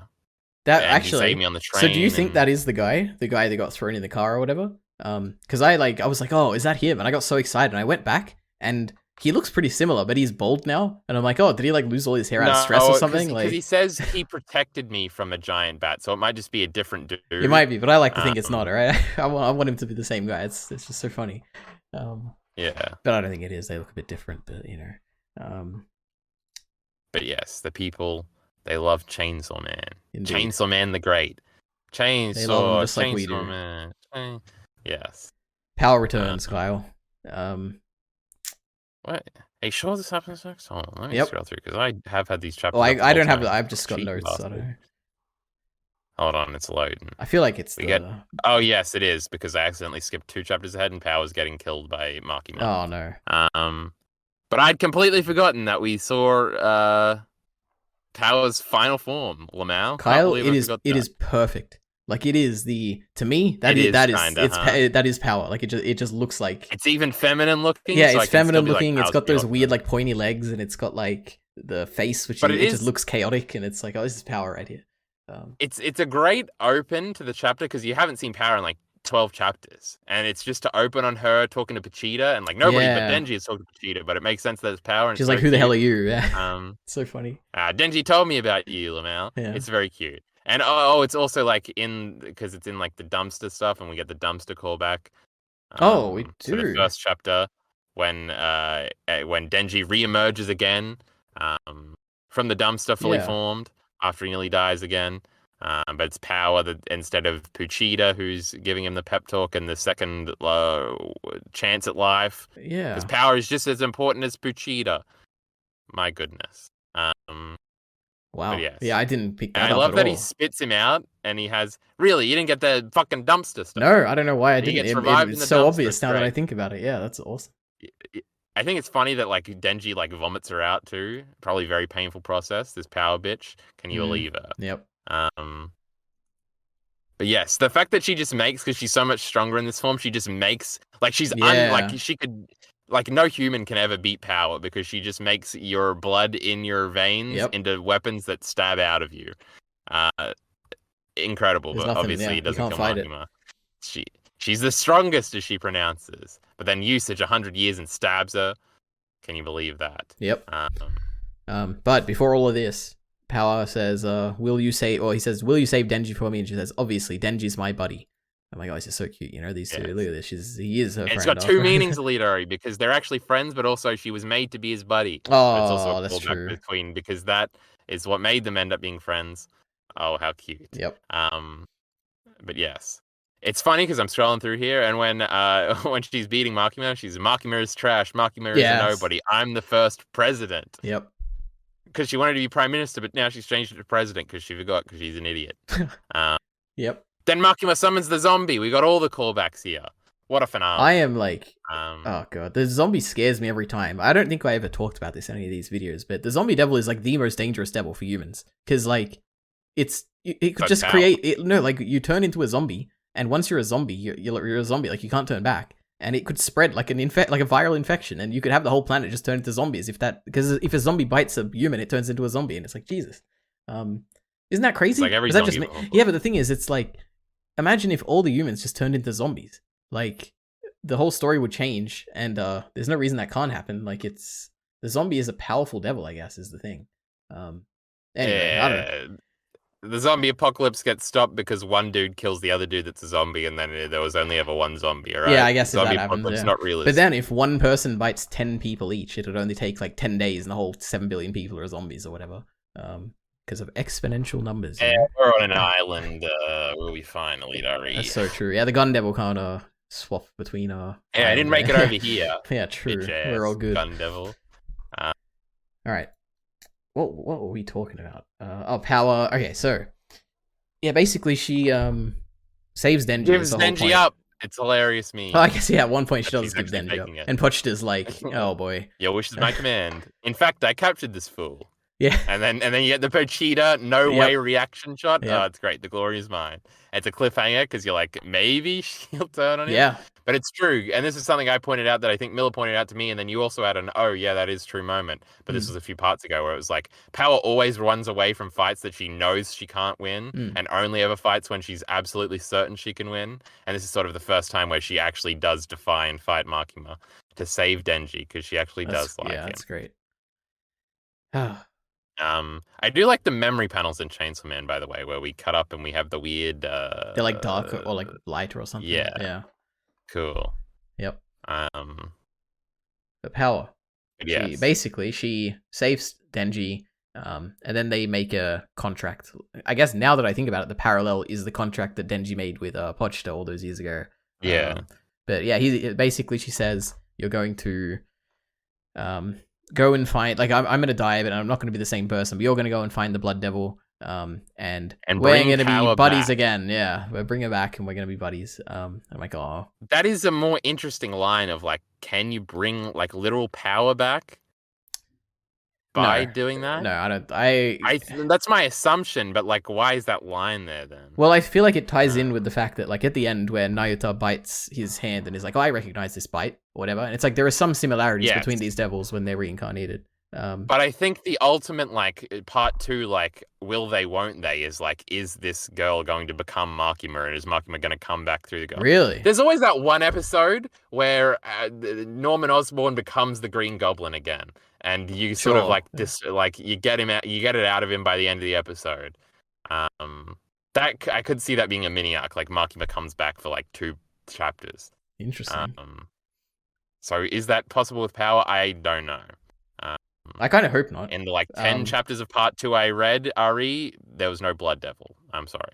Yeah, I mean, I'm fine with the Blood Devil coming back. I think it'd be a bit weird if Power just comes back into the thing, but anything's possible. I think it is more interesting if like we find the Blood Devil and then we beat them up until they become Power. I don't think that will happen. I think Power is dead. But that would be actually really funny. It's gonna be a dude. I just know it. It's gonna be a yeah, I guess it could be. Yeah. All right. Well. Yep, this is just Denji's really gonna have a bratty little brother this time. He's already got a daughter. Yeah, I guess daughter. It's not a spoiler. No, I'm kidding. Oh yeah. Yeah, Power. This is great. I am glad she got this final contract with Denji. It's the cutest thing ever. Oh, I say that every day. This isn't the cutest thing ever. What is the cutest thing in this story? Oh, we're getting to it. The cutest thing hasn't happened yet in this story. I already know what your answer is gonna be. Fucking idiot. Yes. The interesting thing is, like, shouldn't it be like, well, this devil's going to be a completely different person, so why do we want to go find him? Because Power wants to have Denji be happy, I guess.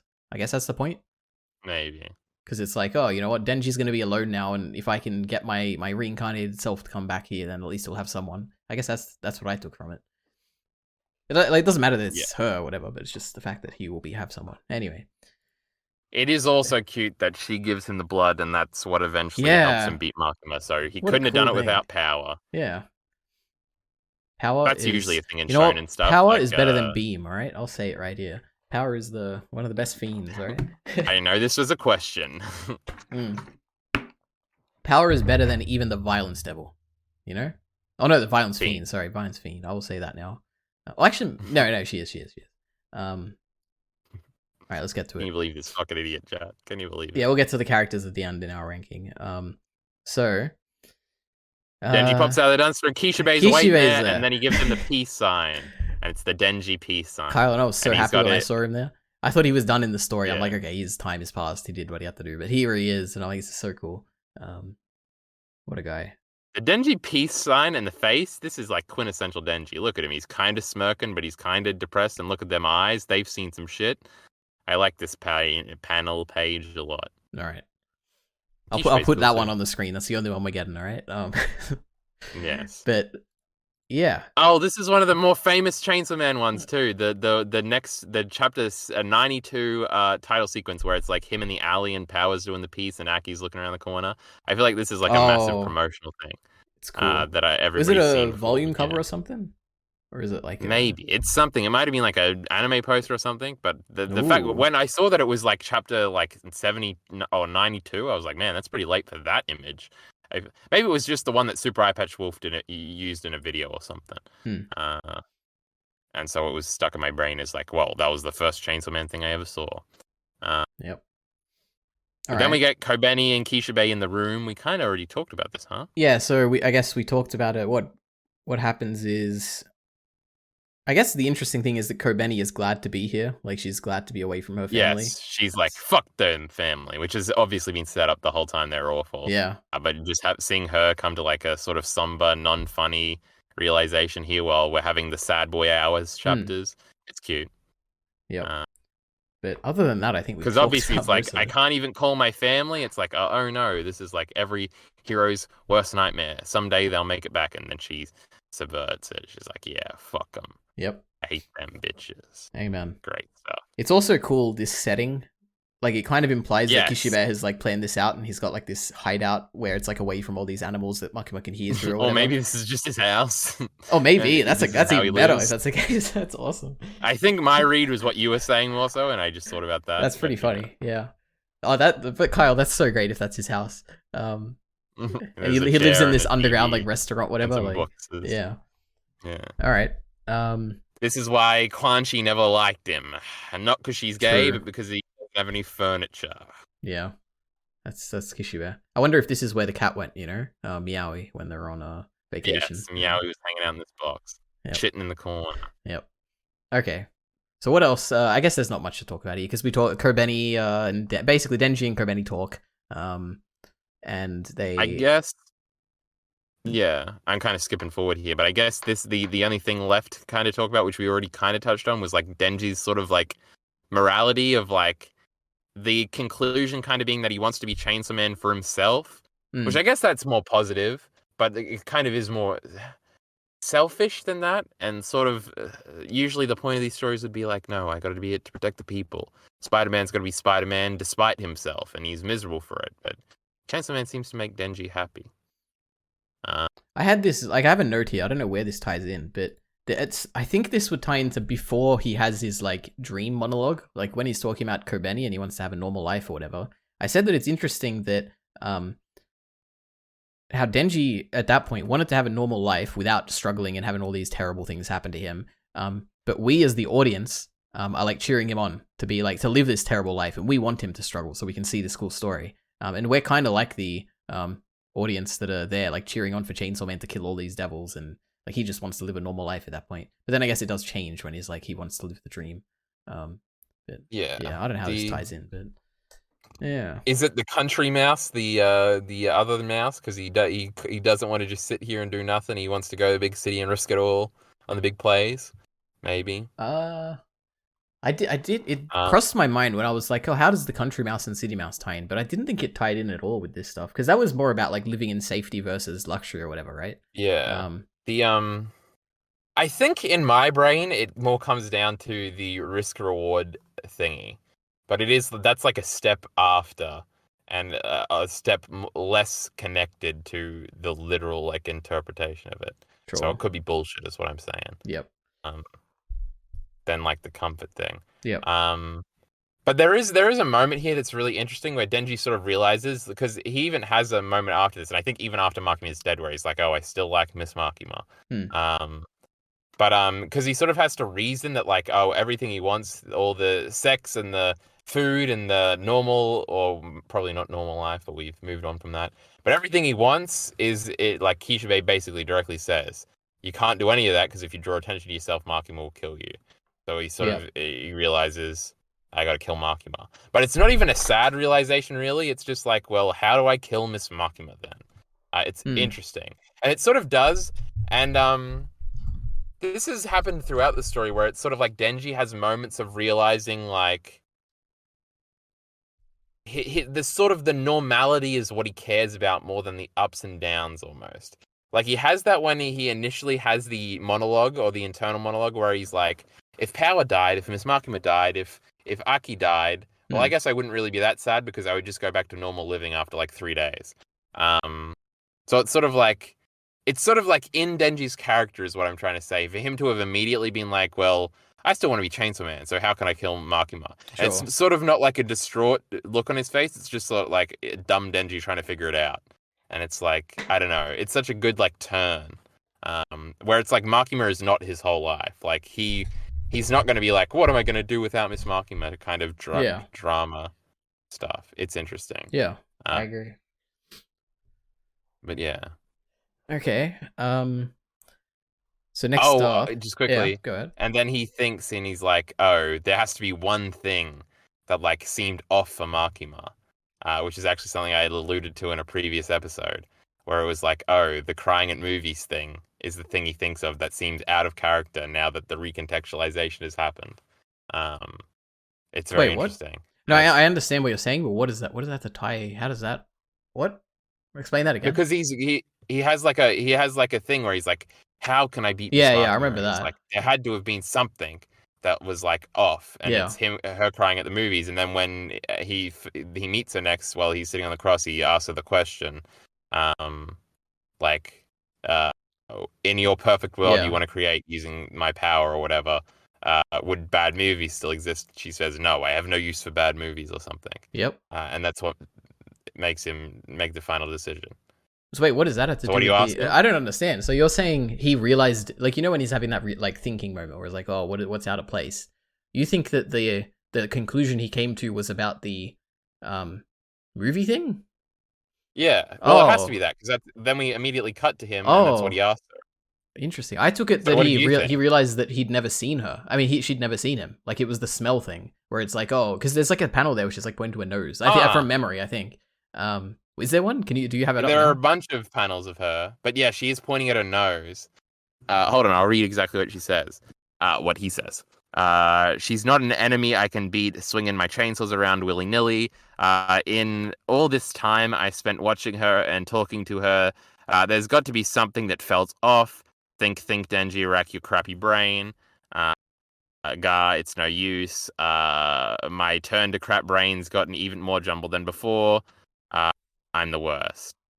Even after what she did to me, I still like Miss Makima. So that's where that line was from. But then he does ask the question. I can totally see how you thought that it's the nose thing, because there is the panel there of her pointing to her nose, which is from the very first chapter where she says, like, I have a keen sense of smell. And that is what comes back. Interesting. Yeah, I get it. Because I also, like, when it got to the line where he was confronting her about the movies, obviously I did think back to the whole movie thing when they were watching those movies. But I didn't understand, like, why it was the reason that he had to kill her. Like, I guess I understand, like, from a real life kind of thing, where it's like, obviously the bad things still have to exist for the good things to exist as well. Like, to appreciate both. But I didn't understand for Denji, like, why that was a big thing. So what, are you saying that it's because, actually, I don't understand what you're, how does, like, I guess, why is it important that he brings up the movies here, like, in your mind? Oh, well, I was going to tie it into the fact that I thought it was like a weird bit of characterization for them. Interesting. Oh, I think I had something connected to It's also like the one time they were of the same mind, and it was Denji and not Chainsaw Man with Makima. So Oh it shows yeah. that there's more of a connection. Um, there was a way this played into like how he beats her, but I've completely forgotten it. Uh, I guess but I'm just trying to obviously, think the about nose like thing plays into it way more. so in that movie chapter, I guess the gist of it was that they watched, like, she says at some point that she like doesn't like 80% of movies or something, like, or she basically is a very big critic, so she would get rid of all of Yeah. those, but there is one that she For cries every at. 9. Yeah, there's like one that I always think sticks with the her or something. I think it could also be an arrogance thing, and also there's got to be some sort of meta commentary on subjectivity in art here. But Yeah. also, it's like everybody else thought that the movie they liked was shit, so it could be literally like, well, Denji's thinking, well, then that movie we liked wouldn't exist, but Makima's thinking that, oh, that would be the only movie that exists. So it could sort of Oh, be an that's a arrogance great. thing of Yeah, I Makima like thinks, that. yeah, that obviously what she thinks is right, but Denji's like, well, everybody else told me that movie was bad, so in Makima's world, it wouldn't exist because we would go off like a survey or something rather than Yeah. because that would be what's best for the most of humanity, I guess, Yeah, rather than yeah. just and that could tie into our selfishness thing of like Denji wants the movies that he likes and Makima wants the movies that everyone would like or something like that. Hmm. Um, I like that a lot. All right, Wacky. I'm gonna keep that in mind for my next reread. All right. But I was while you were Mhm. going on that rant, I thought back to what you said about how much you hated the movie chapter because it was like too pretentious or whatever, and Fujimoto saying that like this fancy art movie is like the one good movie, right? Don't you think this point here about Denji kind of undermines that entire argument? Like where it's clearly Fujimoto is saying that these bad movies are good, like their point, like there's a point to them. Isn't that like the complete opposite of Well, what you were no, saying before? and my point, because I even said back then that I like the idea, I just Okay. didn't like the dialogue and the execution of it, and it felt very Okay. Reddit to Like it me. felt like a Redditor wrote it or Um, something, right? Is that what you mean? yeah, well, that's an Okay. exact best guy ever line that he says in that content episode. So I'm jacking Oh, that a bit. okay. Um, Interesting. but but yeah, it's just like Denji saying, like, literally saying, like, everybody else doesn't like this movie, so let's go see it. And then they both cry. It's Okay, like, I understand ugh. now. Okay. I like the concept, Yeah, just yeah. not the execution. Okay. And so it coming back here is good. All right, Um, good. oh, another great panel that we should have shouted out is the one you're not going to be 93 if you don't have the chapter up. You're not Maybe going I'll to remember remember. it. You never know. But it's like Denji's like one chainsaw is there. The whole gang is walking up to him, and he's got like his one chainsaw Isn't he like like hanging sitting down. on It's like a a perspective shot. like a thing or something? No, it's a No. different All one for right. No, that. I don't know. We're posting it in the All right. chat. I already pasted it. You can't stop me. All It's right. loading. Um, I'm so but it's this excited. one, and I like how his Oh, chainsaw okay. looks in his arm, Yep. and it's fucking sick. Buzz buzz buzz is what it says. Cool. Yes, because that's the chainsaw noise. Yep. But then we get one last fight, and she uses a zombie devil. This bitch to use all the public safety. Dead people come back to life. How disrespectful! And they start picking up Yeah. crosses to beat up Denji. And even here, Denji kind of like, oh, I guess he doesn't beat them too easily. Well, it's not But he Denji, has a right? plan. It's Well, this Pochita. is Denji. Wait, what are you talking about? Wait. So Well, the last fight, the very last one at the graveyard. yeah, that's Pochita, isn't it? Isn't that the whole point? No, Denji's here entirely. There's no Pochita Oh here. no, have I misunderstood? Oh god, wait. So I assumed that whole final fight, Pochita was. I know Denji was hiding, while Chainsaw was Pochita, and then isn't the whole point Oh that no, he? Wait, what are you talking no, about? I think it's just like he had a clone out of the power blood. I don't think it's like Pochita. Well, then what's the heart that wait? What's the heart that he ripped out? Because didn't he? He says at one Well, point that I ripped out part of my heart or something, right? yeah, but I think it's just like, oh, he like ripped it in half so he could clone himself. Oh my god. I want to say I didn't get that at all, but I guess that Because makes he's sense. quipping and everything, and it's all in very Denji fashion, and that means Pochita asked the question about the movie and not Denji. I guess that makes a lot more sense. Yeah. Okay. I guess it doesn't really change that much. I guess it's just the fact that instead of being just Pochita, it's a clone. Okay. Interesting. Yeah. Because it does, if we're being hypercritical here, if we're being loser internet dorks, it is kind of like, does power really, like it seems, uh-oh, you ready for the C word, Oh no. EliteAri? Yep. Go ahead. It's almost a little convenient Really? that, oh, suddenly power's power is that this, and he did it's like, oh, so it was a clone, Lamau, and then he jumped out and got her, but yeah, I don't really give a fuck, but I don't Yeah. care either. I just wanted to have a consistent worldview here, which I guess that makes sense. I was confused the first read through, and I guess I'm still confused the second one, but now I get it. Okay. But Makima wants to trade blows with him and wants to kill him Which personally, was so cool. she revives him. It's a cool fight. She's like has a fist to fist fight, you know? What a Yes, they're punching each other back and forth. And I love the way that yeah, it is. And the fact that you see initially they're a bit even and then Makima like gets the upper hand and you see that she's landing all the hits now. But I was gonna say I like how Fujimoto does blurs, where it's like it's not really blurry. It's kind of like he does straight lines and it kind of looks a bit blurry, but it's like sharp at the same time. I like the way he draws blurry. Yeah. Basically. It's a cool thing. It's like the movement, yeah. Yeah, so they fight. Makima wins, rips out the heart. We saw that panel before. Did we both have that one? Yeah. Yep.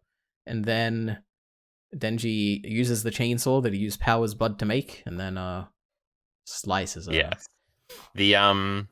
But first of all, there's the spit moment where he spits on her, and it's like an act of defiance. Denji would have never done that previously, but then if you're going to get in our way, you've got to die. She rips it out. Looks like Denji's dead. Third last chapter of the manga. We then get the cigarette scene, EliteAri. You can't skip over that. What a great little moment of like... Wait. Before I forget.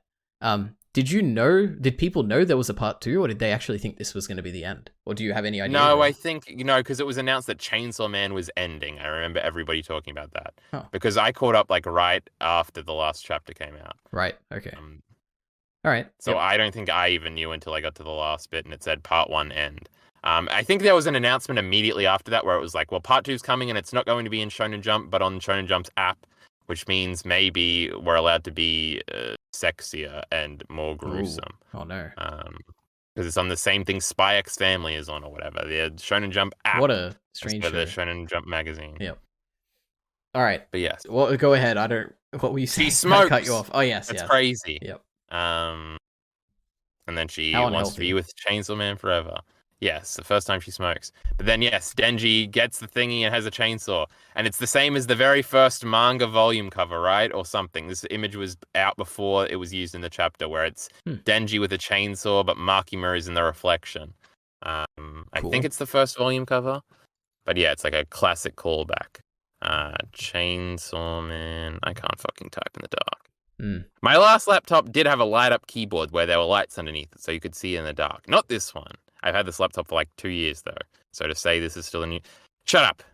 What are we talking about here? Panels, volume covers. It's definitely not the volume 1 cover, because that's a very different image. But it's from something else, where Denji's holding up a chainsaw and Makima's in the reflection, but Denji's like smiling, and instead in this one, he's not smiling. All right. And he's gonna cut. But yes, it's like a callback, and you're supposed to, when you see that, be like, holy fuck, it's the thing from the intro, and it's happening in the chapter. So did you have that when you were reading? I think so. Damn. Because I think it might be like volume 2's cover or something. I'm just making it up, and then we're going to look it up. It's not going to be volume 2. Well, then it was volume 3, fellas. It was volume 3. It was in something. Yep. The cut panel is very good. It's very like freeze in motion. I think it's great. There's something about the angularness of her legs and of the cut. I think it reminds me of Devilman, but I'm not sure. My goodness. It's another thing like the Aki pose thing where I'm like, yeah, this looks like something else. But I don't know. I know what you mean. Are you talking about the one where it's like the slice basically that Denji does on Makima? Yes. I know what you mean. It's like he looks cool. He looks like a I don't know how to describe it. He looks like a character or something. I don't know. Well, I'm more thinking about her. I'm looking at her. Oh, really? I don't even remember what she looks like. Yeah. All right. Anyway, that's it. Denji, he does his trick. He beats Makima. And it's revealed that Makima never saw Denji. You know, she just smelled Chainsaw Man this whole time. Yes. Then he eats her. We've really already talked about that. Then yes, the reveal at the end of the chapter after he's like eating all this food. He's got his own apartment now. Oh, that's a question I had actually. Is that his apartment or is that Makima's house or like what is this place? It's definitely not Makima's house. It's like small. I think it's just his apartment. Okay. There's no furniture in this one either. He ain't getting no girls. But some dogs will be moving in soon. He'll have a cat and a daughter. So, because I think it is shown when they're all sleeping together. It's the same room. But yes, I imagine your reaction to this is what you taste like, Mix Makima was It's was one crazy. of shock and awe. Yes. It was like, I can't believe that Makima, this person we have had this entire story, that is apparently like that I knew about before I even started Chainsaw Man. Like I didn't know what she was, but I'd heard, oh, Makima, you know, like this, whatever. And here she is being eaten. I just couldn't believe it. That's the it. last chapter is called "I Love Chainsaw," and that's all you need to know to why Chainsaw Man is special in the Chainsaw Man universe. All right, because we love Chainsaw. True. That's a good point. But yes, I love that Meowie has a little fucking dog collar. What a dumb cat. But I'm skipping ahead. I just love that Meow is alive. You know. Yes, because the gun devil kind of went crazy. That was one of the things I completely hadn't remembered. I was like, I remember asking Miller this. I think. I don't know, at some point. It might have even been before we even decided to do it, and it just came up randomly. I was like, whatever happened to Meowie after the Bat Devil stuff? I was like, did the Bat Devil kill it? Yeah. Because I really didn't remember. But she's in like everything, so yep. I was just being an idiot. Here she is in the final chapter. That's it. Makima... And then some girl shows up and says, doggies. She likes doggies just like Makima. I'm telling you, this bitch, we got to keep an eye on her. Well. That was a joke, EliteAri. She didn't do nothing. She's an innocent little girl. I don't know. Maybe part 2 she does evil stuff. I don't know. Oh, you'll see in about an hour why nothing I'm saying is a spoiler for part 2. But yeah, we have a new control devil. She bites Denji. Denji recognizes it from that one scene in the anime where she bites his hand. And then from the what? The anime. Remember the amazing. Anyway, so I guess the big takeaway from this is that it's revealed from Pochita that Makima just wanted a family, you know? She wanted connection, but she couldn't find it. The only way she could do it is through fear.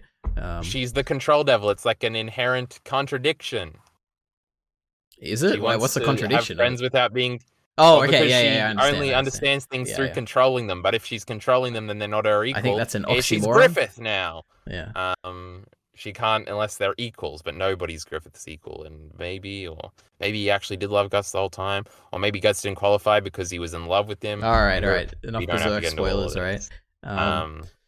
So yeah, this is the cutest thing ever, right? The how Makima just wanted a family, or the control devil wanted a family, and the only reason that not the only reason, but she was raised wrong, basically. She was in control of the government or something, and she didn't get to live the life that now Nayata might get to live because of Denji giving her lots of hugs, and I'm like, oh, this is so cute, and I almost cried, but I didn't. But it's also a bit of a Reese parallel, right? Because she was like raised as a war thingy for the Soviet Union, whereas Makima was for Japan, it seems.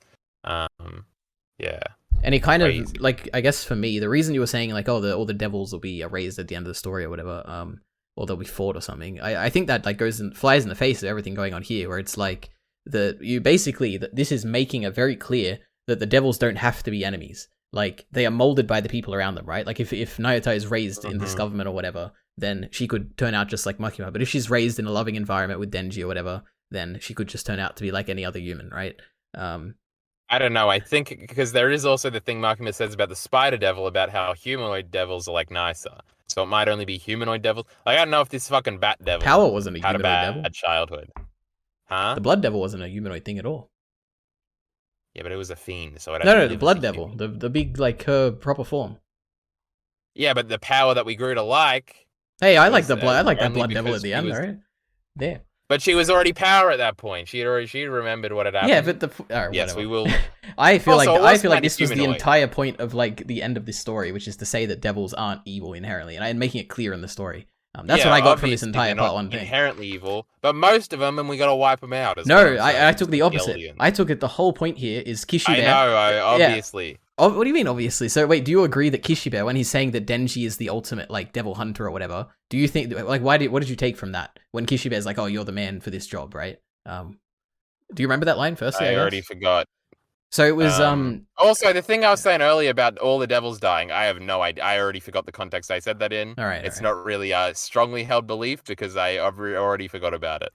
Yeah. Good. I'm glad. The Denji being the perfect thing, dude for the job, I think was like a reference to the hug stuff, right? But I can't find where it is. So I don't remember. I'm certain it's in the final chapter, but it's Kishibe talking to him and telling him about how It's before and before he Kishibe eats Makima. disappears I right think. I afterwards think that's when it because was of from the funny memory. Kishibe joke. Um, Uh, yeah, it is. It has to be. I remember that pretty clearly. It's like before he eats Makima, he's like, "Oh, I don't think this will work," and then he's like, "Oh, Denji, bye," or whatever, and then he's like, "You know what? You're the perfect man for this job," and then Denji's like, "Huh? What does that think?" Makima is dead. The new control devil shouldn't have her memories or anything else. That said, I have to leave her with the government. They'd raise her, and she'd turn out like Makima again. Seriously, I don't want to eat anybody. Yeah, so it's Denji being funny. Yep, that's why I'm going to entrust her to you. Say again, I'm about to get busy. Figured leaving her in your case would be the best course of action. Well, there's kind of a joke here that Denji doesn't want it, and he's sort of like benevolently like forcing him into this. But also, obviously, he's going to hug her, which is like the point. Wait, is this? So what are you asking? Okay, Hey, let me actually get the thing up because I had a theory. I have a pretty solid theory of this, but it goes against everything you were saying. So I want to get up the actual thing. Chapter. But what 96. was I saying? So you were. Oh god. Let me give my theory, then you can argue it because I honestly don't remember exactly. I don't want to misquote you. You know. Chapter 97. Sorry, 96. Right at the end. So he's in there. Okay, yeah. Chapter. By the way. Wait, but I wrote it down. All right, good. I'm glad. We can talk about it in a second.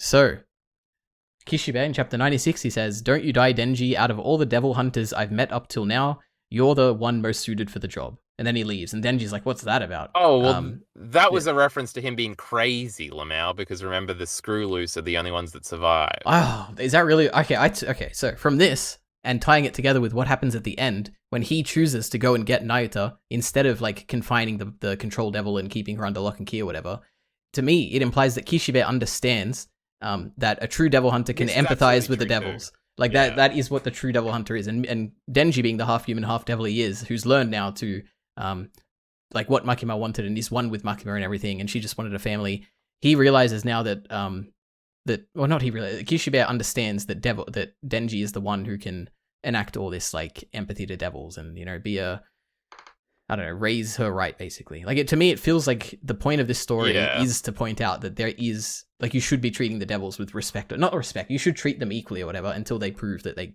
aren't, whatever. But that's the line that I have evidence for. That's my one piece of evidence, I guess, for that, but I don't know. I think this is kind of true. I don't really think that the end of Chainsaw Man is going to be like solving the devil problem, either with whatever I said earlier about killing them all or whatever, or like learning to love them all, with love or something. Yeah. I agree. I just think it'll always be a mechanic or something. I think for end of part 1, that's at least what I took from this, and it would be strange to kind of undermine that straight away. I don't know. It could happen though. I don't know. But that's like. What am I arguing with? No, we're not arguing. True. We all agree with me with my correct interpretation. All right, good. Indeed. Are we going to talk about the coolest part now? Or go ahead. Oh, actually, wait. Let me check. What else do I have? That's it. That's literally all my non-question miscellaneous notes. So go ahead. What's EliteAri? Yep. Why? Who the fuck killed the control devil immediately? Oh, which motherfucker was strong enough to do that?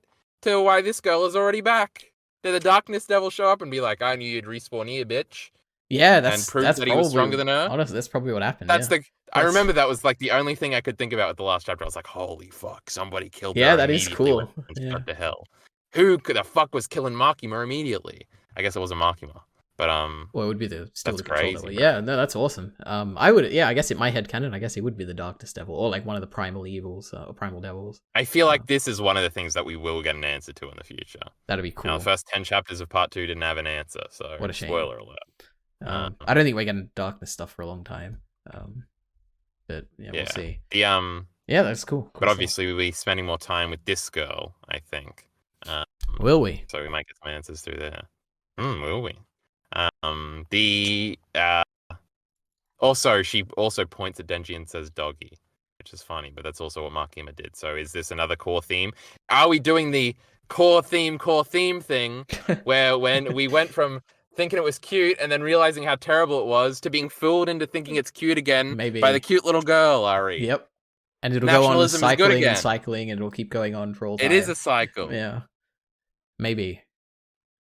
I think we'll be fighting for the girl's goodness for most of part. It's really interesting you say that because I didn't get that at all. Like it makes perfect sense. Like that would be Denji's goal now, right? To like try and raise her right. But to me, it just didn't cross my mind that it could happen. But we'll see. I think it's also just a great, funny situation to put Denji in, as It he's sort of is. the actor. Yeah. He's come of age, EliteAri. And like we Now, don't wait before we go off that, but yeah. we do get a little bit of characterization of her. Like it's interesting. Like she seems like she's I don't know how to say it, but she's not bratty, but she's like It's kind of sassy, bratty. yeah, sassy. Yeah. I guess now. bratty is like the word. It's interesting. Small characterization. She's like a kid, but she's like Yeah. she thinks she's like the best or something. I don't know. Not the best. I don't know how to say it. She's bratty. We'll stick She's with kind of arrogant, but secretly she just wants to cuddles. And yeah, it's like yeah. a good Okay. little True. sassy thing. True. It's like the false sass thing. It's like Ellie from The Last of Us. You watch that show? I've seen 2 episodes. All right, what were you gonna say before I go into my questions? Oh, I was gonna move on to the last 2 chapters. 2 chapters. Wait, what do you mean? Oh, 96 pages. Shut up. All right, go ahead. Now, obviously, we get some other thingy showing up, but it's like the end of Incredibles. Remember that movie? Underminer. Yeah, I don't remember it that well. A bad guy shows up, and then we cut to the credits. Yes, I played that game so much. Anyway. Oh yeah. But also it implies, and this was just accepted by the community, that the second part of Chainsaw Man is going to be the high school arc. That's what I assumed as well, actually. Yeah, when he's like he's a high schooler now. Good. Yes, because he said that he really wanted to go to high school with Reese. Remember? Oh yeah, true. That's great. That was like the big piece of evidence. But also, do you remember who else is a high schooler, and is one of the only characters that survived this goddamn mess? I vaguely remember someone saying. No, I was thinking of Reese. Wait, who? Octopus Boy goes to high school. Damn. So I don't even we're remember. assuming that he's going to be a big character. Yeah, I guess remember that would he make tells sense. Kishibe like, "Oh, I got finals." Yeah, true. I remember we talked about that, and I think I remembered when you said it then. But I didn't. Yeah. I probably said it with a funny little thingy to tease that it was going to be the future, so Miller would get mad at me. But yeah. But he is 17, so he's probably only doing like grade 12, and Yoshida looks like he's in grade 12 too. So true. He's gonna get 1 year at school. It's cute. Also, there are lots of girls at school, assuming he's not going to an all-boys school, so he can get all of his 10 girlfriends. It's also very Spider-Man-esque. He's literally a high schooler who's going to be secretly. He's going to have a secret identity. It's going to be fun. It's a total tonal shift. Well, now we're going to high school to do an old superhero show. I think it's time for me to talk about this part 2 stuff, right? So I finished this part 1, and I thought like I talked about this at the beginning. This is the best, one of the, and I don't know how to say it, but maybe it's the best arc I've ever read. Like it's up there with the Chimera Ant arc from Hunter x Hunter, I think, and the Rumbling arc from like. You didn't even read that, you idiot. Well, okay, not read, like seen, I guess, in terms of stories. I really like this stuff at the end here. But I'm very scared. I had a very similar feeling when I watched Arcane. I watched the first 3 episodes of Arcane, and it was the best thing I'd ever seen. Like I was like, oh, this is like in my top 10 favorite episodes of all time, if anything. And when I finished that, I was like, okay, Arcane is so good that there's no way they can follow this up. Like it will like, and all my friends were like, don't worry, it's still good. It gets so good. Like it gets even better.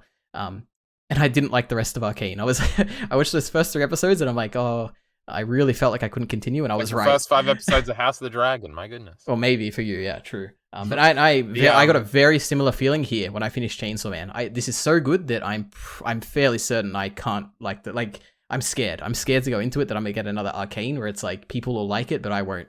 Because this ended so well. But you know what? Well, maybe I'll be wrong. We'll see. Yeah. Let me put you at ease by saying the beginning of Chainsaw Man Part 2 is very controversial. Okay, that's good to hear. In a way. Well, I guess that is the difference. I was gonna in my head the joke went, and then you're gonna go no and no, scream. that's good. But I guess if Arcane everybody said it was gonna be good, but then it was bad. This is the opposite. People don't say it's bad. Yeah, controversial at least means it's interesting. Usually. You'll understand why it's interesting and controversial from the very first chapter. Maybe there'll be a 20-year time skip. That'd be controversial. But I feel like you've implied enough that there's going to be high school, so I think it'll be high school. Anyway, yeah, that's just my hesitation. We'll see what happens. I'm going in open-minded, all right? No matter what, Chainsaw Man, this stuff is already great. At least it'll be funny, EliteAri. Hopefully, yeah. Maybe you should read the one-shots in the meantime, because a lot of people do say, like, oh, Chainsaw Man Part 2 is kind of more like the one-shots than Chainsaw Man Part 1. Hey, I've read one of the one-shots. Necessarily true. I read the one about the song or whatever. Oh yeah, Don't Look Back in Anger. That wasn't the name of it. I think it was Look Back. That was the name. I don't remember. It was great. I really like Yeah, that. but the Oasis song was Don't Look Back in Anger, EliteAri. One of the most famous songs of all time. I'm sure I you don't know heard anything about songs. it. Cut me off. That doesn't help at all. All All right, questions. I got a bunch of questions. Maybe we've answered them all. Should I go ahead? Uh-huh. All right. We've answered that one. We answered that one. Oh my god, maybe we've answered all of these. We already answered that one. Oh, I have a question. You probably can't answer this, okay. but maybe you can. There's no way you can answer this. I'll ask it anyway. I said, I wonder if Nayuta is going to be a child forever, or if she just looks like one. Oh, yeah, like, if she grows like, up. yeah, is she gonna grow up? Makima always. Yeah, like I don't know what's gonna happen there. Like, is Denji gonna like? I assume Denji's like a half human, whatever. He's not gonna grow up, but maybe devils do. Like, I don't know. That would be Anyway, that's. I don't know. Yeah, we'll see. I wrote. Oh, I think we already answered it. I said, what was the Gun Devil callback you said in that first video? But we talked about that actually early on. Yeah. This is maybe a lore kind of question, but why are there multiple Fox Devils? Like if one of those dies, what happens? Like does it reincarnate into hell and there's like a Fox Devil in hell and like a Fox Devil? Right? Well, they said the Kyoto Fox Devil and the there's like multiple cities of Fox Devil, I think, right? I think. Unless I'm like really bad. No, I think it was always in Kyoto, right? And just a bunch of different people had contracts with it. Oh, maybe it that's would be what I'm interesting thinking if everybody wanted to use if 5 people wanted to use its hand to swat something away. Would it only be able to use 4? Sure, assuming it has 4 legs. Yeah. No, you know what? You're probably right. That does make more sense. Okay. Then, believe it or not, Kyle, we've already answered this last one as well, which was, so why do the fiends remember the chainsaw before dying? Does this imply blah, blah, blah? So we answered that one as well. Look at that. So all I have left are miscellaneous notes. So should I go into them? Uh-huh. All right. Power convinces herself that she defeated the darkness devil. We already talked about that. What a gag. Yep. Makima is... Maybe you can clarify what I'm even writing here. I wrote that Makima is sacrificing Denji for the sake of a better world. Oh, I guess that is what she's doing. Yeah, so she's like making Denji's life terrible and all that. But she's doing it for a good cause, you know, in her mind. Interesting. I wrote the devil. Like, what happens if the chainsaw devil eats the devil? Will all the devils stop existing because the name devil will go away, you know? That would be strange. It'll never happen though, because the meta thing, you know, Denji will never. Bro, that's how we get Man Satan in it. We do the devil. Yeah, he looks like Satan. It'll be cool. I guess fear of the devil would be a big fear, right? I guess in Christians, like would it be a primal? I feel like they would just do the Satan devil. Yeah, true. I wonder if we'll get a god devil or something. Because fear of God is like a big thing. That's got to be the big boss. That's the last one. He fucks up the darkness devil on the daily, the god devil. Wait. So what do you? No. What do you think? No, surely more people are scared of the dark than God, right? I wonder if it balances. Like if people are more afraid of something. No, I guess it would have to. I was thinking like scissors. Like everyone's afraid of scissors to a certain level, but. I guess I feel like the scissor devil would be a funny meme, one-off bad guy like the bat devil. Yeah, true. Okay. Or it would be lesbians EliteAri, because that's what I thought of first. Oh, Lamau. No, didn't even cross my mind. I'm just too focused. We already had the lesbians show up. We did. Okay, next up, the Denji's door. I don't remember if I feel like I didn't bring this up, but one of the things I was theorizing about his door are the stuff that was like posted on it. And I always thought, it's probably eviction notices. And I guess that makes sense. That if it was Denji's dad and he's like dead or something, and there's probably a bunch of eviction notices posted on the door. But maybe, yeah. Like, because what else would be all those things? Yeah, like surely it would be, right? Or like a bunch of I just thought it was like decorative nothingness, but yeah, I guess it could be. It doesn't look like anything's written on it, but I don't know. I think you also answered this while I was talking. I said, why does Quan Chi have an eye patch if she's half devil? But you're saying she pulls out the thing from her eye, right? Yeah, so she looks pretty, all right? Oh, you that's don't want to just see the thingy hanging out. Yep. There is this one thing we didn't talk about, which is that the devil human, we said their names were erased, but that's the one exception where the actual things weren't erased, right? Yeah. Which is interesting. Like, I don't know if there'll be other exceptions to that, or like what? It would be interesting if if you eat the shark devil, do all the sharks that are still alive cease to exist, or just after all those living sharks are dead, do they cease to exist? But what if you fuck and Well, they make would another have to shark? disappear, You're right? just infertile. I don't know. Like all the Nazis disappeared. Oh, I guess the concept of Nazi. I don't know. Yeah, I assume after World War II is when we killed the Nazi devil. It would have to be. Yeah, I guess it's weird. We We don't. We also shouldn't did think the about World it too War II much. one. Yeah. Yes, it's a weird power. All right. Last note is actually a thing to do, which is ranking all the arcs. So, how would you rank all the arcs? Ugh, what a pain in the ass, EliteAri. Yep. I guess Okay. they all get better. That's what I was gonna say. Now. Yeah, I've actually thought back on it. You know, last time I said the Bomb Girl one is better than the Assassins one. But I kind of like looking back. I kind of miss the Assassin one. Like that's the one I think back to more now with like nostalgia. I'm like, oh, Yeah, I it's missed one where there were all these people and So doing all much this is fun going stuff. on. Yeah. So I guess I would say they get better, but I would say I also they're really pretty like similar, the the middle beginning, two. like chapter 2 through like 8 before we go into the hotel is like that's fun. But I really like the early stuff in most things because I had that same feeling in part 2 when we were like being introduced to a bunch of new characters. I was like, Right. it's a lot of fun. So I think I just like the beginnings of things. That's a Madman line, EliteAri. Wow. One that I say that's a Madman line too a lot. Hmm. That Don Draper only likes the beginnings of things. That's also a one Minty likes to say a lot. That's for the Mad Men fans in the audience, EliteAri. Yep. Emmy-winning show. Crazy. Uh-huh. But that's it. All right. Favorite characters now. Unless you got any other miscellaneous things to talk about. You told me to do a top 5, but Yep. Oh. Well, you don't have 5. So we got Denji. Okay. Then Power. Wait, is this ordered or just characters? I think so. Okay. Then Makima, I guess, though at the end, is she even still? Hmm. And then I guess choose Kishibe and Beam, I think. Beam. Because I think through the Wait, other number ones, 1 I'm is like, Beam, or is this like no, order? reverse order. Okay, okay, that makes more Denji sense. was 1, and then Power was 2. Power might be 1. Power and Denji are the closest ones. Then Makima, but she's just so hot, EliteAri. What else can you say? I guess that's a good point. This is not with part 2 characters, all right? Of course. Remember that. Okay, but Denji, yeah. Power, Kishibe, and then Makima, I guess Beam. Kishibe is really cool, and then Beam is cool. Like every other character, I think, and I'm like, do I really like them that much? Like this violence nonsense, whatever. Kobeni, whatever. Aki, whatever. Reese, definitely not. Yep, true. Oh my god, What a my bad laptop character. like went black and I thought it went flat. Oh my god. But it was just going to sleep. We're almost done. I nearly shit myself, Yep. as Ellie would say. Remember that line? I remember that line. Yeah. All right. So throw another character at me. Who am I missing anybody? Quan Chi. Yeah, she's pretty cool, but she's not in the top 5. Mm. Halloween Girl's pretty cool too. Yeah, Cosmo, yeah. Yoshida's pretty cool.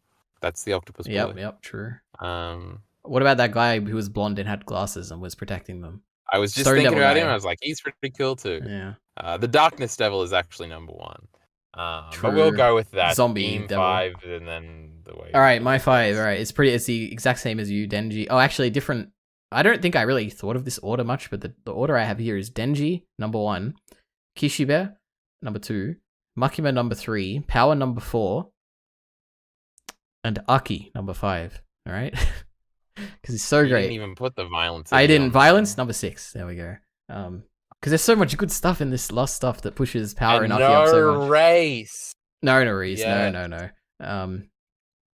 But Aki is just so great because I have to defend him here because you didn't choose him, but I don't know. He's a guy who hates devils and then he doesn't hate them anymore, and he has this friendship with the angel, angel devil. He loses his friends and he dies without accomplishing a thing. Hey, the angel devil's pretty cool. I like that fella.